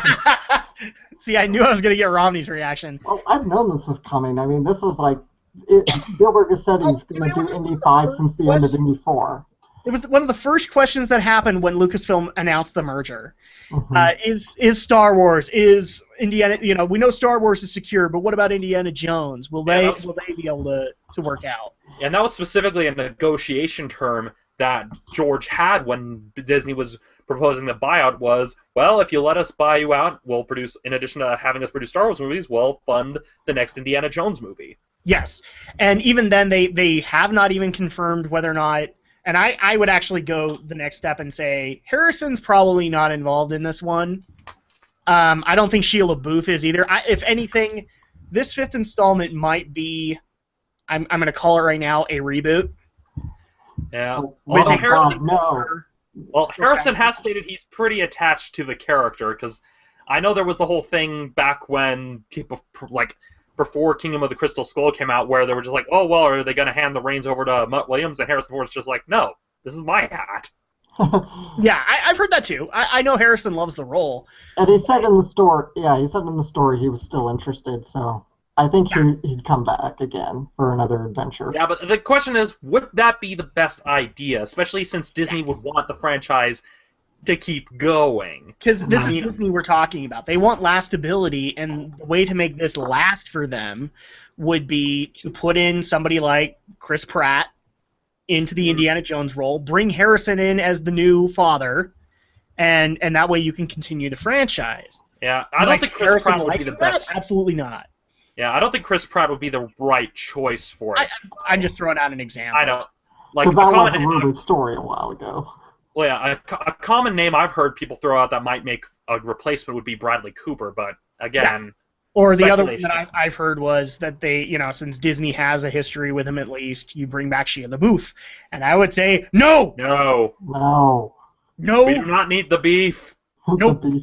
I'm not even somebody who hates Shia LaBeouf as much as the rest of the internet does. But even I'm saying, no Shia LaBeouf, please. Well, yeah, that, and I don't think Shia LaBeouf would even come back, because he's been trying to distance himself from more mainstream movies for quite a while. Mm-hmm. Well, and on top of that, like, a lot of people would, I don't know this for a solid fact, but the basis on that is that he has still good standing with Disney. I don't know if he does. He hasn't done anything with them in years. Especially given, like, that he's been doing films like Nymphomaniac, and there was that music video he was in that was getting a lot of backlash.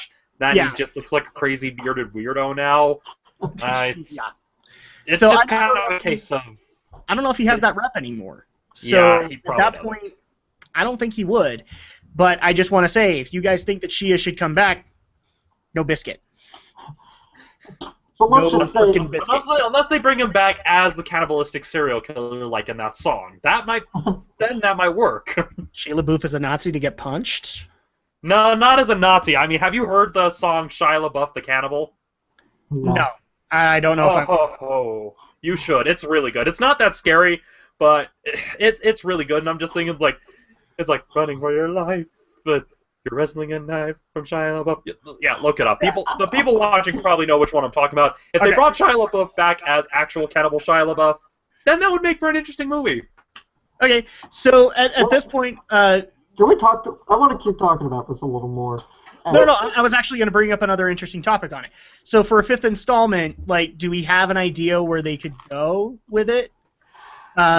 Obviously, Kingdom went aliens, and nobody really liked that. Well, the thing is, the problem wasn't so much that they went aliens, it's that they didn't commit to the idea of them going to aliens. Yeah. I mean, if they literally went Indiana Jones and the Saucermen, it would have been better. But then George had to get all insecure because Independence Day came out, and so he had to change it, even though Spielberg said, no, let's stick with it. And then it's like, oh, they'll be interdimensional beings. And then Steven's just like, well, what do they look like? They look like aliens.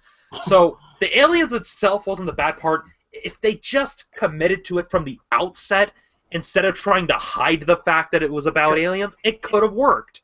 So I wouldn't be against them doing aliens if they actually decide to do it as a send-up to those 50 B-movie sci-fi films like they initially planned.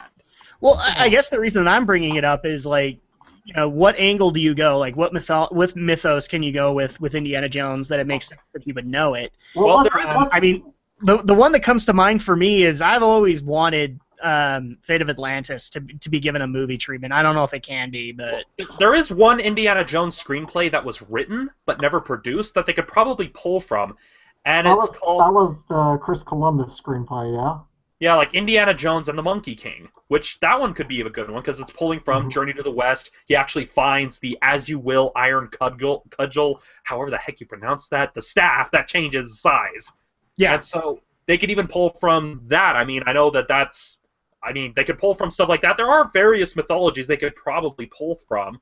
So, I mean, it just depends on whether or not they decide to bring Harrison back or if they decide to go with the hard reboot.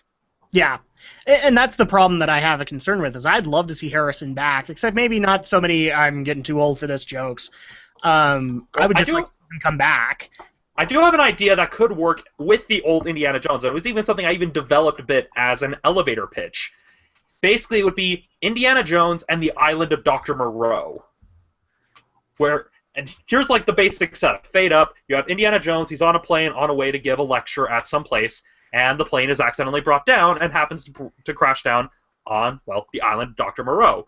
One by one, he sees the various passengers that were on the plane with him getting turned into beastmen, and it would lead to some sort of big climactic battle, probably taking place in a cave somewhere, where you'd have the version of Dr. Moreau hybridize himself with a snake, because it's always snakes. And the idea is that Indy would... Now, here's how I imagine the scene. He's running through the caves, the Snake Man is coming after him, and he's injured. He's not able to move at his best because he's gotten old, and he's probably taken a few scrapes, and so he has to come up with some sort of creative way, and this is the scene as it literally plays out in my head. He lures the Snake Man down a tube, positions a cane that he has with him, and then basically takes a leap of faith. The Snake Man comes after him, the cane triggers some rubble to fall right on top of the snake, thus effectively killing it, and Indy's able to get away. But as he goes to check on it, a piece of venom shoots out, hits Indy right in the eye, causing him to lose that eye, which would then tie it back to the adventures of young Indiana Jones and how Indy is missing an eye when he's giving the narrations. And then at the very end, he'd be rescued, and probably some sort of one-liner saying, oh, you must have had quite the trip, or something like that. But that's just kind of the image I have in my mind. So maybe if they decide to go with some of these other older horror stories, so maybe like Island of Dr. Moreau, maybe even tie it into Frankenstein, maybe that could even be a good idea if they actually fully embrace it. Yeah. Well, leave us a comment below if you guys like the screenplay that Romney has just submitted. So, I want to give my few cents suggestions about a possible next indie movie here, and that is, okay, assuming Steven Spielberg comes back there, and he probably will, to direct this. Okay, first of all, I don't know how anyone else might feel about this, but I'm one of the few who didn't mind Crystal Skull that much, but still, I don't want a direct continuation of Crystal Skull. The best part about all the original Indiana Jones films is they're standalone. I saw Last Crusade long before I ever saw Raiders of the Lost Ark or Temple of Doom, and I understood it perfectly. So, yeah, make it a standalone picture. Next of all, if Steven directs it, please hire a different cinematographer. I don't, maybe Romney will disagree with me on this, but I really don't like Janusz Kaczynski as a cinematographer. I don't like the way he photographs, and I don't like the visuals of that. I don't know whatever happened to a great cinematographer by the name of Dean Cundey, because he just kind of disappeared and started getting a lot of crappy movies to photograph. And, Okay. you know, that's kind of my gist of it. That's really it. Those are the most things I wanted to get off my chest. Hire a different cinematographer, make it standalone, done. Okay.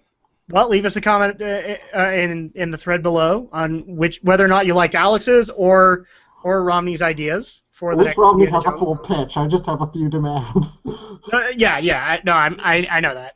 Well, yeah, because I think like if Harrison comes back, But well, yeah, if Harrison comes back, they need to kind of acknowledge the fact of, okay, well, Indy's old, instead of having him hopping around and everything using CGI. I mean, Yeah. having an older Indiana Jones does have some good story potential. They just need to frickin' commit to it and actually frickin' use it.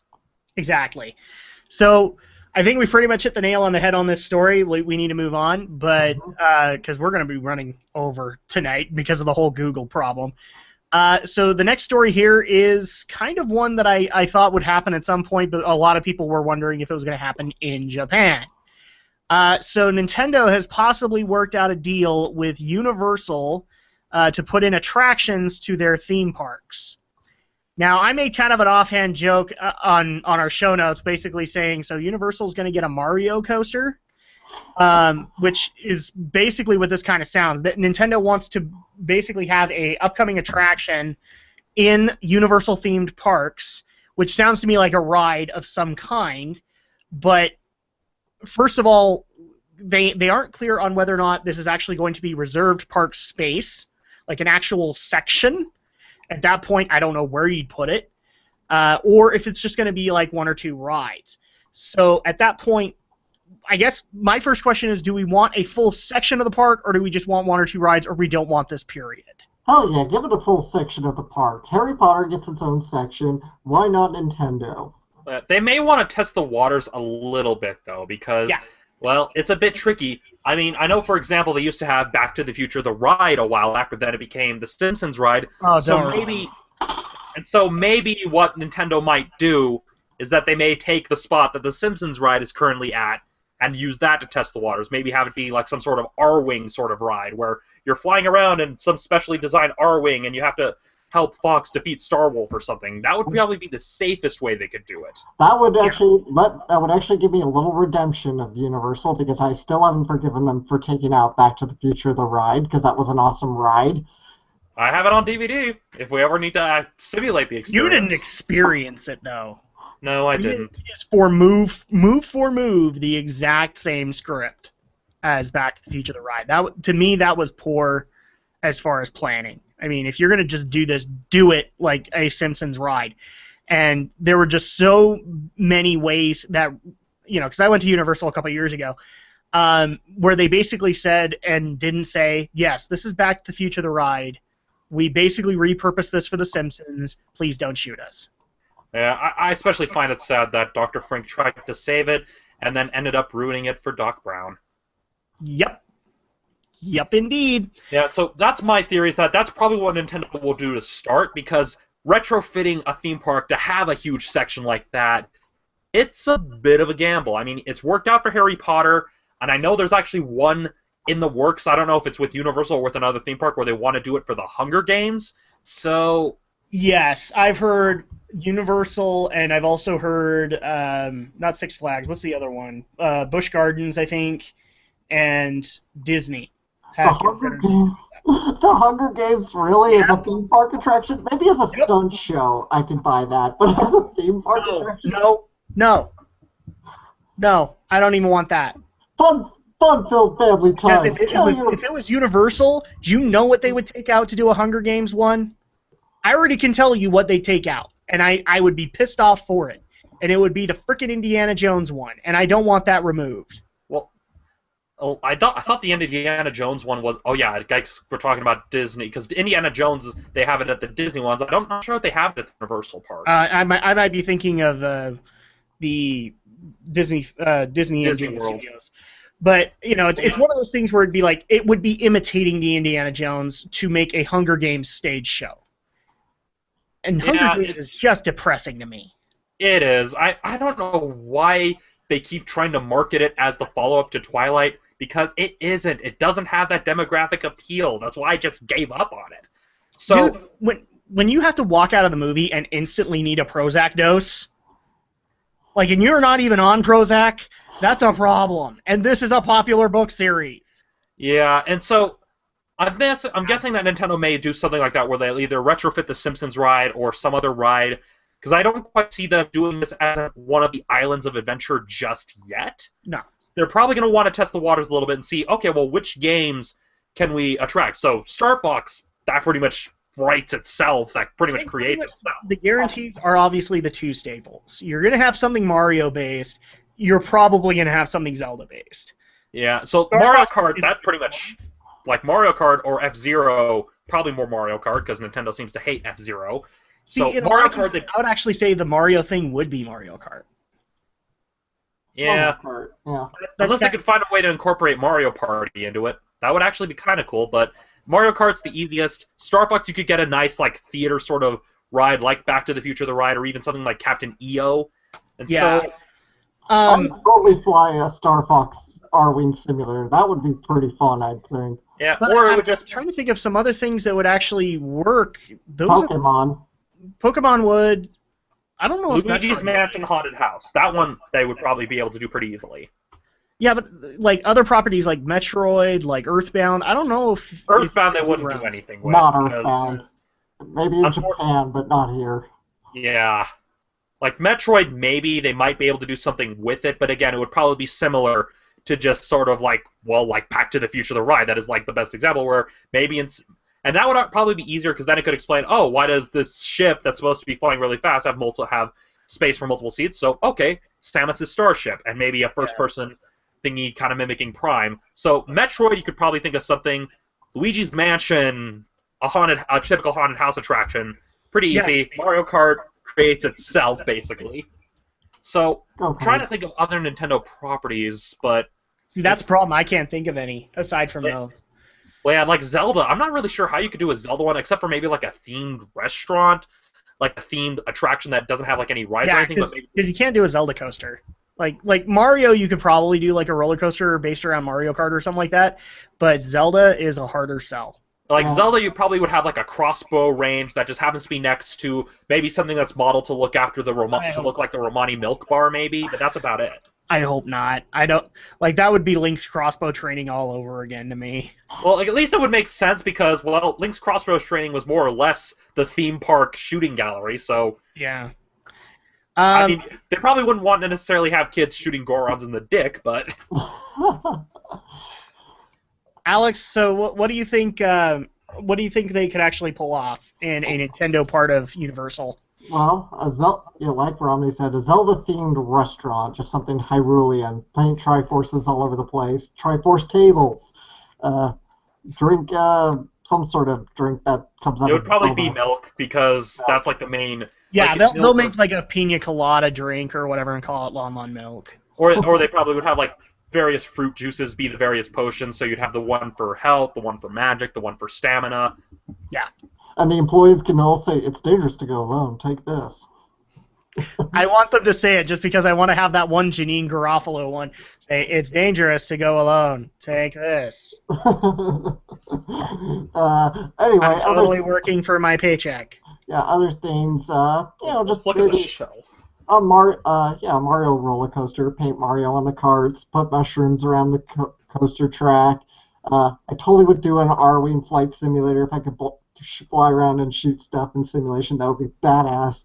What else? Pokemon. Pokemon's so easy to do, even if not rides, but just themed shops, attractions. A Pokemon Center. They got Pokemon Centers in Japan that are shops. Well, yeah, and given that at Universal they have a section where you can buy comic books because of the Marvel Island of Adventure, they'd probably do something similar with Pokemon, where they just have various Pokemon merchandise, including some exclusive you can only get at the park. Well, it's not Maybe just the that. Like Pokemon they have Snap comics Ride. available, but they also like showcase older comics. Like I remember going there, and I think they even had like an Amazing Fantasy number 15, the first Spider-Man comic, and that was awesome to be able to look at because I'd never even seen one of them. Oh, Yeah, the Pokemon Snap idea, that could be almost be like a guided, like a fake guided tour maybe, where you just have someone like, okay, we're gonna go to this region, and then like you have like the people able to take pictures and then get it printed for a small price or something. You know what? An idea just actually came to me. Could you technically replace E.T. the ride with that? There's an ET ride. yeah, there's an ET. You didn't know that? Yeah, there is. There's an Well, E.T. ride. In my defense, I have not set foot outside of the state of Utah in my Yes, entire you have life, not. so I've not been to any of the famous theme parks. Yes, so I do not know this stuff. there is an ET ride. It is kind of a slow-moving tour through the movie, except it's supposed to be like its own story. But I could totally, and I actually don't want to see this happen because ET the ride is kind of a classic thing. And at that point, I think even Steven Spielberg would scream bloody murder if that happened. But yeah, you could do something similar to what they did with ET the ride for Pokemon Snap and take pictures and things like that. So that's something you could do. Yeah, of course, everybody would probably want to say, well, what about Smash? But Smash probably doesn't have any real attraction. No. Smash potential. Arcade. Put up an arcade with Super Smash Brothers. There you go. If you did that like Yeah. with legacy versions, like you had the N64 one and you had Melee and Brawl, that would be fun. Yeah, because I know that's what some of the Disney parks did when Kingdom Hearts came out, is that they just put a thing in the arcades that said, okay, well, here's Kingdom Hearts. Yeah, what they did was, and this actually kind of pissed me off because Innoventions, one of the one attractions in Florida that I actually wanted to see, basically became a, oh look, here's what Disney Interactive is working on, go and try it out. And so at that point where I wanted to see all these cool inventions happen, instead we got Kim Possible games advertised all over the place, and we got an Even Stevens game that was, I guess, in development but then shut down, and it was basically Disney Interactive using this to get feedback on their games. Yeah. Then again, what's to stop Nintendo from wanting to do the same thing? Sure. No, I totally agree, especially with new especially- developers coming to the helm. I Especially like given how they've been trying to promote Splatoon like crazy, they probably say, okay, well, let's have a temporary thing we can tailor to promote each of the new games coming out. So they probably would say, okay, well, we've got Splatoon coming out, so let's have a Splatoon event thing here, or I have stuff a like great that. idea, Nintendo. How about reach out to the YouTube community in the U.S. and give them special benefits to broadcast Splatoon, and that you won't go against them, and you won't try and yank their videos, or you won't actually try to force them into a service that is stupid? I'm Okay. smoking crack. See, Romney even agrees, and he hasn't said anything. I'm smoking I crack. don't need to say anything. We all know it. Another idea came to me, maybe like 3D shows. I know Disney parks had, like Disney Epcot Zelda would had- probably be a good way to do that. Yeah. Yeah. And I'm guessing they probably would do that instead of the restaurant thing, because they'd save the restaurant thing for Donkey Kong, because, well, jungle themes seem to be popular at theme parks. See, Donkey Kong would be a better restaurant kind of thing, because then you could do like a bunch of tropical drinks and say this is Cranky's brew of crankiness or whatever. I want that officially put in the next game, Cranky's brew of crankiness. So Yeah. I don't know if we can actually go much further into this story, but Because it's all speculation at this point, Yeah. because we haven't seen anything. It's just an announcement. Well, Once we exactly. Speculation, or are we just feeding Universal Studios and Nintendo lots of ideas? well, what did they ever I don't know. I don't know, Alex. It's Oh. just a theory, a game theory. Of course, the real question is, since when does Nintendo ever actually watch anything on YouTube that isn't their own stuff? That's This is true. true. That's true. Please, MatPat, don't shut us down. But Universal. He wouldn't. If he did, that would be a dick move on his part, which would then Let's move on before we get into another Yes. tangent. Yes, Okay, all I please, can say is, Universal, though, if you're watching this and you take some of our ideas and present them to Nintendo, I don't ask for much, just a couple of free passes to the park and for, VIP. Yeah, let us go opening day so we can test out the rides. Yep. We got to move on because obviously we're over and all that fun stuff. And the next story I already know none of us want to talk about, but we're going to do it anyway. So if people might have noticed, Avengers Age of Ultron came out, and a little bit afterwards, for some weird reason, Joss Whedon's account was deleted from Twitter. Now, he has reasons for this, and he stated them. Bear in mind, he stated them days after, so, you had internet confusion for a couple of days there. But one of the main reasons that a lot of people thought he did that was because, well, the feminists came out in full force on his portrayal of Natasha Romanoff, a.k.a. Black Widow. I've heard that's mostly the culprit there. Yeah. And so a lot of people thought he deleted his Twitter account because all the militant feminists came out against him, and he just didn't want to deal with them. I'm just going to point this out right now because I don't want to have to deal with this later.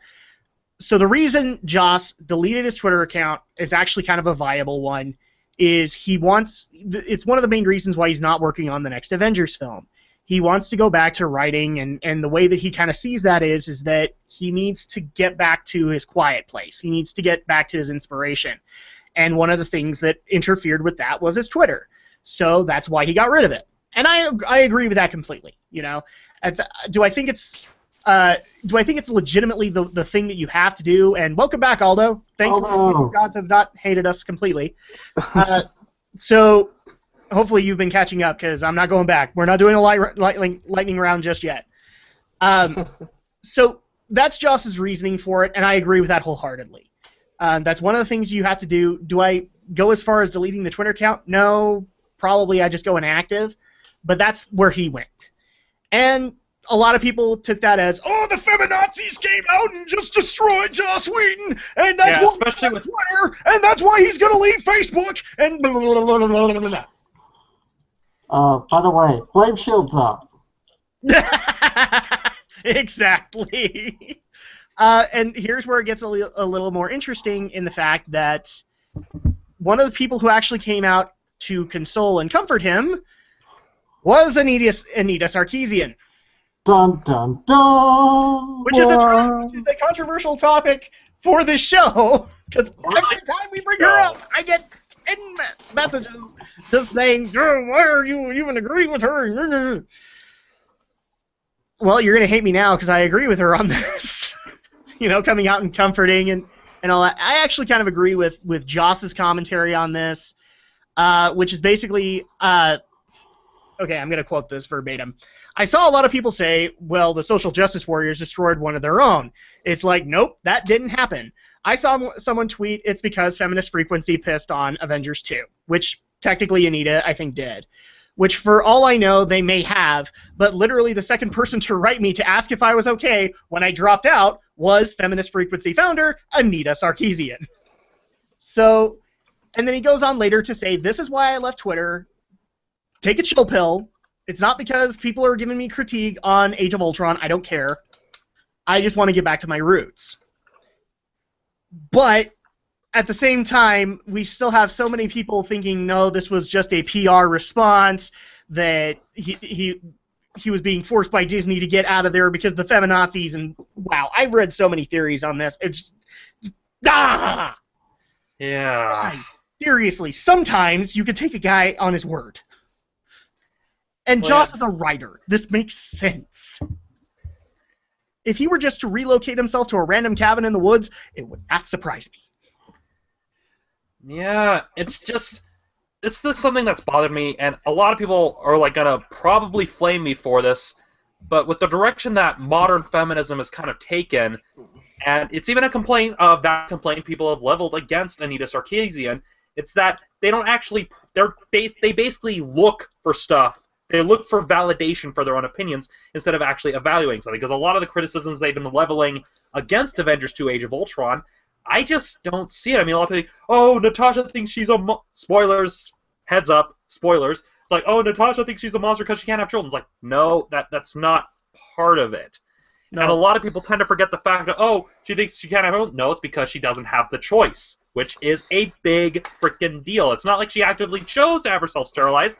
She had to. It was basically forced upon her, and then you've got people who are saying, "Well, yeah." It's a lot of people think, "Oh, yeah," and that's the reason. It isn't. It's just an aspect of the character, and that's her trying to basically explain to Bruce that she is also not a normal human being. But the problem that I have with a lot of the people that have kind of hijacked the feminism movement is that they basically look for small bits and pieces to try to back up their arguments. It's classic confirmation bias. Mm-hmm. It's the fact that they're arguing against Joss frickin' Whedon, who has basically been one of the major champions of feminism, especially in media, especially when you look at his pedigree, is ridiculous. Well, actually, that goes into the next quote. So I want to bring this up because Joss has even said, and he even says this in the interview, I've said before, when you declare yourself politically, you destroy yourself artistically. He's pointed out his views before. He is very much in the feminism market, or not market, but he identifies on the bandwagon. But he also said, believe me, I have been attacked by militant feminists since I got on Twitter. That's something I'm used to. Every breed of feminism is attacking every other breed, and every subsection of liberalism is always busy attacking another subsection of liberalism. Because, God forbid, they should all band together and actually fight for the cause. Which is kind of the exact problem. Is, instead of being all these various different subsections, if you came together, you could at least maybe get a compromise or get what you wanted out of the matter. But instead of you just right on Twitter and you either are this feminist or this feminist, and then you argue amongst each other? Really? Yeah, I think Patton nailed it best when he responded, although he speculated that they drove him off Twitter. It's pretty much said that there is a Tea Party equivalent for progressives, and they just drove Joss Whedon off Twitter. That was literally the tweet that Patton Oswalt sent out, and it's true. You've got the vocal minority, the radicals, overpowering the actual important stuff. Mm-hmm. And it's ridiculous. And my main theory as to why this has happened is that we as humans like crafting ourselves a narrative. We want for there to be some big villain, some big opposition, because it makes our lives feel more significant, when in reality, the real world is infinitely more complex, and to be honest, you as a person are probably the most insignificant thing in the known universe. But we want to create that narrative, which is why things have gotten so volatile regarding any hot opinion one way or another. We're trying to basically find those dragons to fight. We're trying to find some big bad that we're supposed to stop, that we're supposed to fight. We're trying to find some sort of cause when it doesn't exist. And it really got worse, too, because while we were trying to find our dragons to fight, guess who stepped into the line of fire and start fighting back the trolls against Joss? Anita. Yeah, and one thing... she's put herself under fire plenty. And the fact that she willingly stepped into the fire, that's saying something. Yeah, and this is one thing that I've noticed about everybody who's always complained and saying that she's not a good example. And again, this is probably going to get me shot. Quick, Alex, put up the flame shield. Yeah, okay. A lot of the people who keep making the complaints about Anita Sarkeesian, a lot of them, at least that I've seen, have mostly been guys. Now, some of them do bring up valid criticisms, but then you get the idiots who go to various extremes, and you wonder how the hell they can even function amongst normal society without being on some sort of FBI watch list. Which they probably are now. Yeah. Yeah, I mean, the whole deal with this is it drives me nuts, because overall, I mean, even in the story, Anita admits one of the things she wanted for someone to argue with a bunch of people who wanted Clint and Natasha to get together, which is, in the first Avengers film. She kind of points out her stuff on there. And I'm actually just going to step up and say, look, she stepped into the line of fire when she didn't have to defend Joss Whedon, when she didn't even agree with Age of Ultron. That says something about her, and that also says something about the people who came out. Mm-hmm. All the criticizers of Anita, we basically just got the female equivalent at Joss.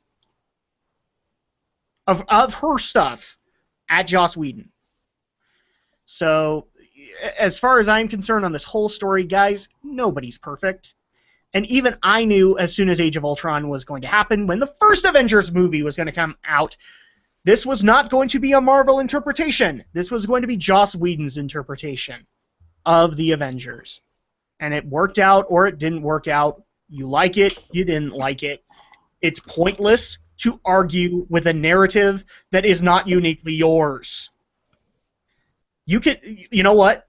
Lord of the Rings scholars don't like Peter Jackson. Why? Because he's not Tolkien. And even he admits it.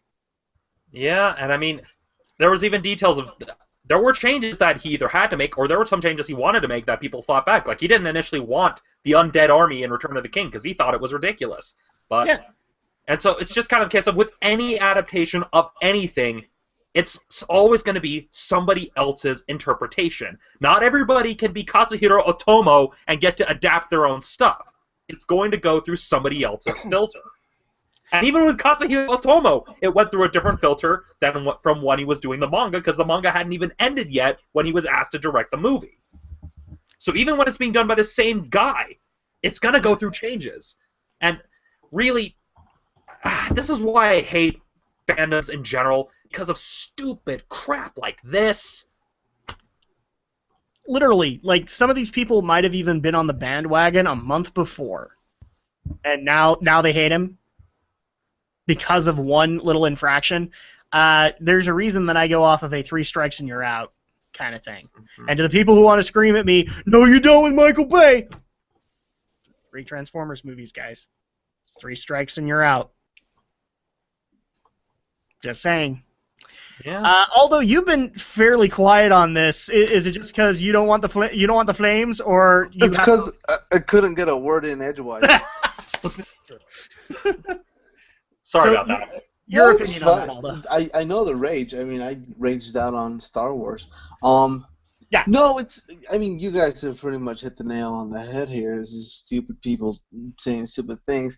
And I get that there's stuff that, people aren't happy with, but you also have to look at this at a perspective from story, especially with, like, Natasha's whole, baby making problem. You have an assassin who all she wants is a normal life. As far as we know in the media that she sees, a normal life is a woman who has kids, who gets married and has a white picket fence. If she can't have that, which is what she sees and perceives as a normal life, and she sees herself unable to achieve that, what else is she going to see herself as? It's not because it's not because it's stereotypical. It's because that's what she sees. She sees the exact opposite of what she wants to have. Yeah. And it's not even a generalized concept. This is what Natasha viewed from, at least the way that the movie kind of portrays it, from her upbringing. I would understand that Academy had different views. I would understand it a lot more if, like, Maria Hill was also, I want to have a family, and every other female that they spoke to, if they spoke to Helen Cho, and Helen Cho was like, I want to have a family too, and everybody just wanted to be a stereotypical stay-at-home mom, then I would understand the rage. But the fact that you have this wide, it's not as extensive as the male cast, but the fact that you still have a fairly unique and somewhat large female cast, even if they are all secondary characters, who have different goals and different careers, and the fact that we just ignore that because of one thing, it kills me inside. Joss also got a lot of flack for the prima nocta joke that Tony Stark made. I don't know if you guys talked about that one. We haven't talked about it, and I was just about to mention it goes into that same thing. A lot of people gave flack. Oh, they made an archaic rape joke with prima nocta, but again, you have to look at Tony Stark as a character. Well, and let me interrupt you right before that. I'll let you get back to your what? What scene was it again? I can't remember. It was when they're all trying to lift the hammer. Okay, all right. Yeah, I get it now. So if you remember in the original trailer, the line when he picks up the hammer, or he tries to, he says, "I will be fair but strictly cruel," or something like that. Yeah. Disney wasn't too happy with the line, so Joss, as kind of to retaliate, said, "Okay, I will change and we'll re-record the line, but you can't argue what I do. So you can either let me have fairly but cruel, or you can have whatever I do next." So they agreed, and he gave them the prima nocta line. Apparently, to explain pinball machine. I don't know. To explain what prima nocta is, prima nocta was a practice by medieval kings that they could basically sleep with any woman on their wedding night. That was the kind of idea, is that the king didn't have, basically it was his right as a king. That's why they had that satire in Robin Hood Men in Tights with Patrick Stewart emerging as the king, where he invoked his right to kiss the bride. That's basically what prima nocta is that the prima nocta is the right of the king to sleep with any woman on their wedding night. Which, at that point, just given the character, both lines makes sense from Tony Stark's perspective. Mm-hmm. I'm a fan of Tony Stark, but I'll admit he's a little bit of a problem when it comes to certain things. He's And that's not part of- exactly a saint. Yeah, and that's the idea behind the character. I mean, when you look at how the original comics were portraying him, Stan Lee created him as the kind of character you were supposed to hate, as the kind of character you wouldn't like, but you still end up feeling sorry for because in the initial version of Iron Man, he couldn't exit the suit. And then that was translated to, oh, well, he has to have the arc reactor in his heart. Because Tony is not meant to be a super noble, righteous character. We have Captain America for that. And- Exactly. That's the problem here, is that you're criticizing a character who is the way he is. And in the end, all of this is just people shooting at a blank wall and drawing targets until they get the argument that they want. Yeah, that's the sad part here. Although I think Mark Ruffalo, when he was asked about this in a Reddit AMA, I think he pretty much put it best. The reason that a lot of these female characters have been under such scrutiny is because we've yet to have any really good female superhero movie that's a standalone. I know Joss Whedon initially wanted to bring in Captain Marvel, and specifically, I can't remember her name, but the actress that they had. Not the actress, the actual character, that she was Miss Marvel, but then she became, Carol Danvers? Carol Danvers, yeah. He wanted to bring in Carol Danvers, but Disney said no, and then it was just they couldn't find a way to work her in because they were going to go with the mysticism angle for Phase 3, and so it was just kind of the case of Mark Ruffalo pretty much says, well, that's why this is so volatile, is because we're still waiting for that really good female superhero movie that pleases everybody. We're waiting for basically the female equivalent of the first Iron Man movie that feels like a comic movie, but is also appealing to the mainstream. And we've yet to have that, and that's kind of why everybody scrutinizes all these things, but it's kind of, it's a cycle where they try to do it, but then people jump on it when it does slight things wrong, and then studios think, well, we're not going to bother if this is going to keep happening. Exactly, and that's kind of the issue here, and I actually would counter Disney. I think it would be the best thing for you to bring out Captain Marvel because, well, Warner Brothers is about to one-up you with Wonder Woman. So I doubt it. Well, no, at least in the fact that they're doing it. I doubt Warner Brothers could one up in anything at this moment. Probably not. But they do have the thing is that they do have her lined up, and she is going to be ready. Right. But she's made Phase 3, hasn't she? I think she's meant to come in right at the in between Infinity War 1 and 2. I think so. You're gonna she's got a film. Yeah, she has a film confirmed. Well, probably during the events of Infinity War Part 1 and 2, I assume, because, well... If I remember the timeline correctly. I can't remember the line, right off the top of my head, but there is a Captain Marvel film in there somewhere. And I think, Phase 3 is, the mysticism angle, it's Doctor Strange, it's Ant-Man, it's all that stuff, and then I think in between Infinity Wars 1 and 2 is where Captain Marvel is. Yep. Well, just given the events of the Infinity Gauntlet, you need that character there. Especially if you also want to introduce people like Adam Warlock and all that. It's just kind of the case of you need that sort of character, especially since they can't use Silver Surfer. You probably need to introduce Captain Marvel or Nova at the very least. Yeah, well, I think the angle that they went is that it's not that she just gets a film. She gets a cameo, I think, in Infinity Wars, doesn't she? She shows up. We don't know that. Oh, is that still a rumor? Okay, because I remember them actually saying there was going to be a cameo of Captain Marvel and in Infinity Wars, and then bounce into a film. Well, it's like they wanted to have a cameo in Age of Ultron. It just didn't work out. Yeah. Well, they wanted to have a Spider-Man cameo too, and that didn't work out either. Well, they wanted a Spider-Man cameo in the first Avengers, and that didn't work out. Yeah. Well, it is 12:30, unfortunately, so I'm unfortunately going to have to call this. I know we have one more story. Maybe we'll just move it to next week. But yeah, it's getting pretty late, and I think we've pretty much covered the lost ground that we had because Google, unfortunately, decided to pull out the thought police, I guess. I don't know what happened there. But we'll eventually put up a video that will be everything merged properly. I will not be silenced. You will not be silenced, Aldo! Raccoons! Exactly. The Wrath of the Raccoons will be upon YouTube. So in the meantime, though, we're going to go ahead and call it for tonight. If people want to get a hold of us or give us commentary on what we think about certain stories, do you think we're full of crap on Anita Sarkeesian? Do you think Joss Whedon is nothing but a sexist pig. I don't know. Aldo, how do they get a hold of you to complain? If you want to complain directly to my face, my address is. No, I'm just kidding. Yeah, I'm gonna pull that a didn't work out for Tony Stark, so don't do that. No. I remembered. No, if you want to talk to me directly, just tell me how wrong I am about feminism and Anita Sarkeesian. You can Or do how it on right you Twitter at Aldo531. That's at the little A circly thing for those of you. Because I'm assuming that if you're against this, you probably don't know what an ad sign is. Oh, don't go Otherwise, that far.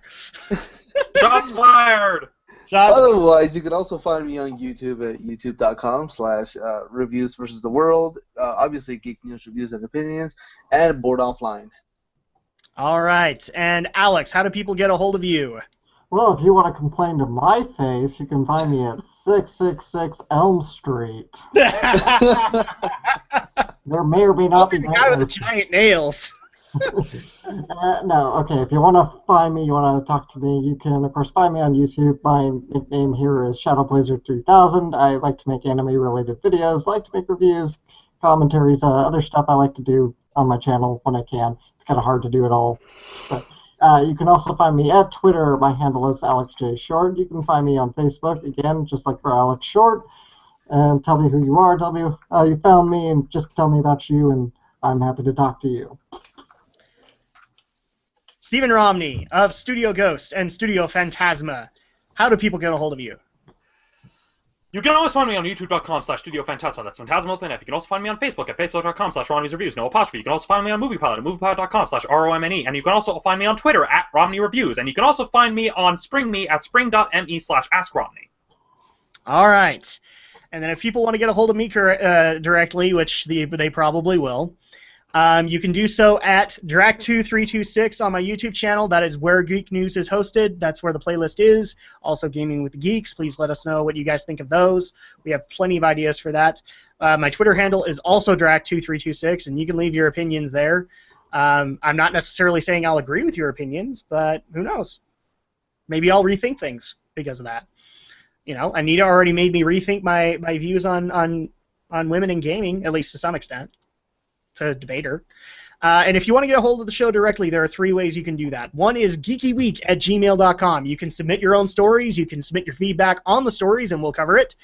You can also go to Facebook and look up Geek News, Reviews, and Opinions and like it, and you will get first-hand information when we're going to be going live, whether or not we're going to be going live because of Gaming with the Geeks or whatnot. And then also the second way to do so is our Twitter, which is @GeekyNRO. And that also gets the updates on when we're going live, when we're having problems, things like that. So those are the ways to get a hold of us. And that's going to go ahead and do it for this episode. So for me, for Romney, for Alex, and for Aldo, we'll see you next time for even more Geek News, Reviews, and Opinions.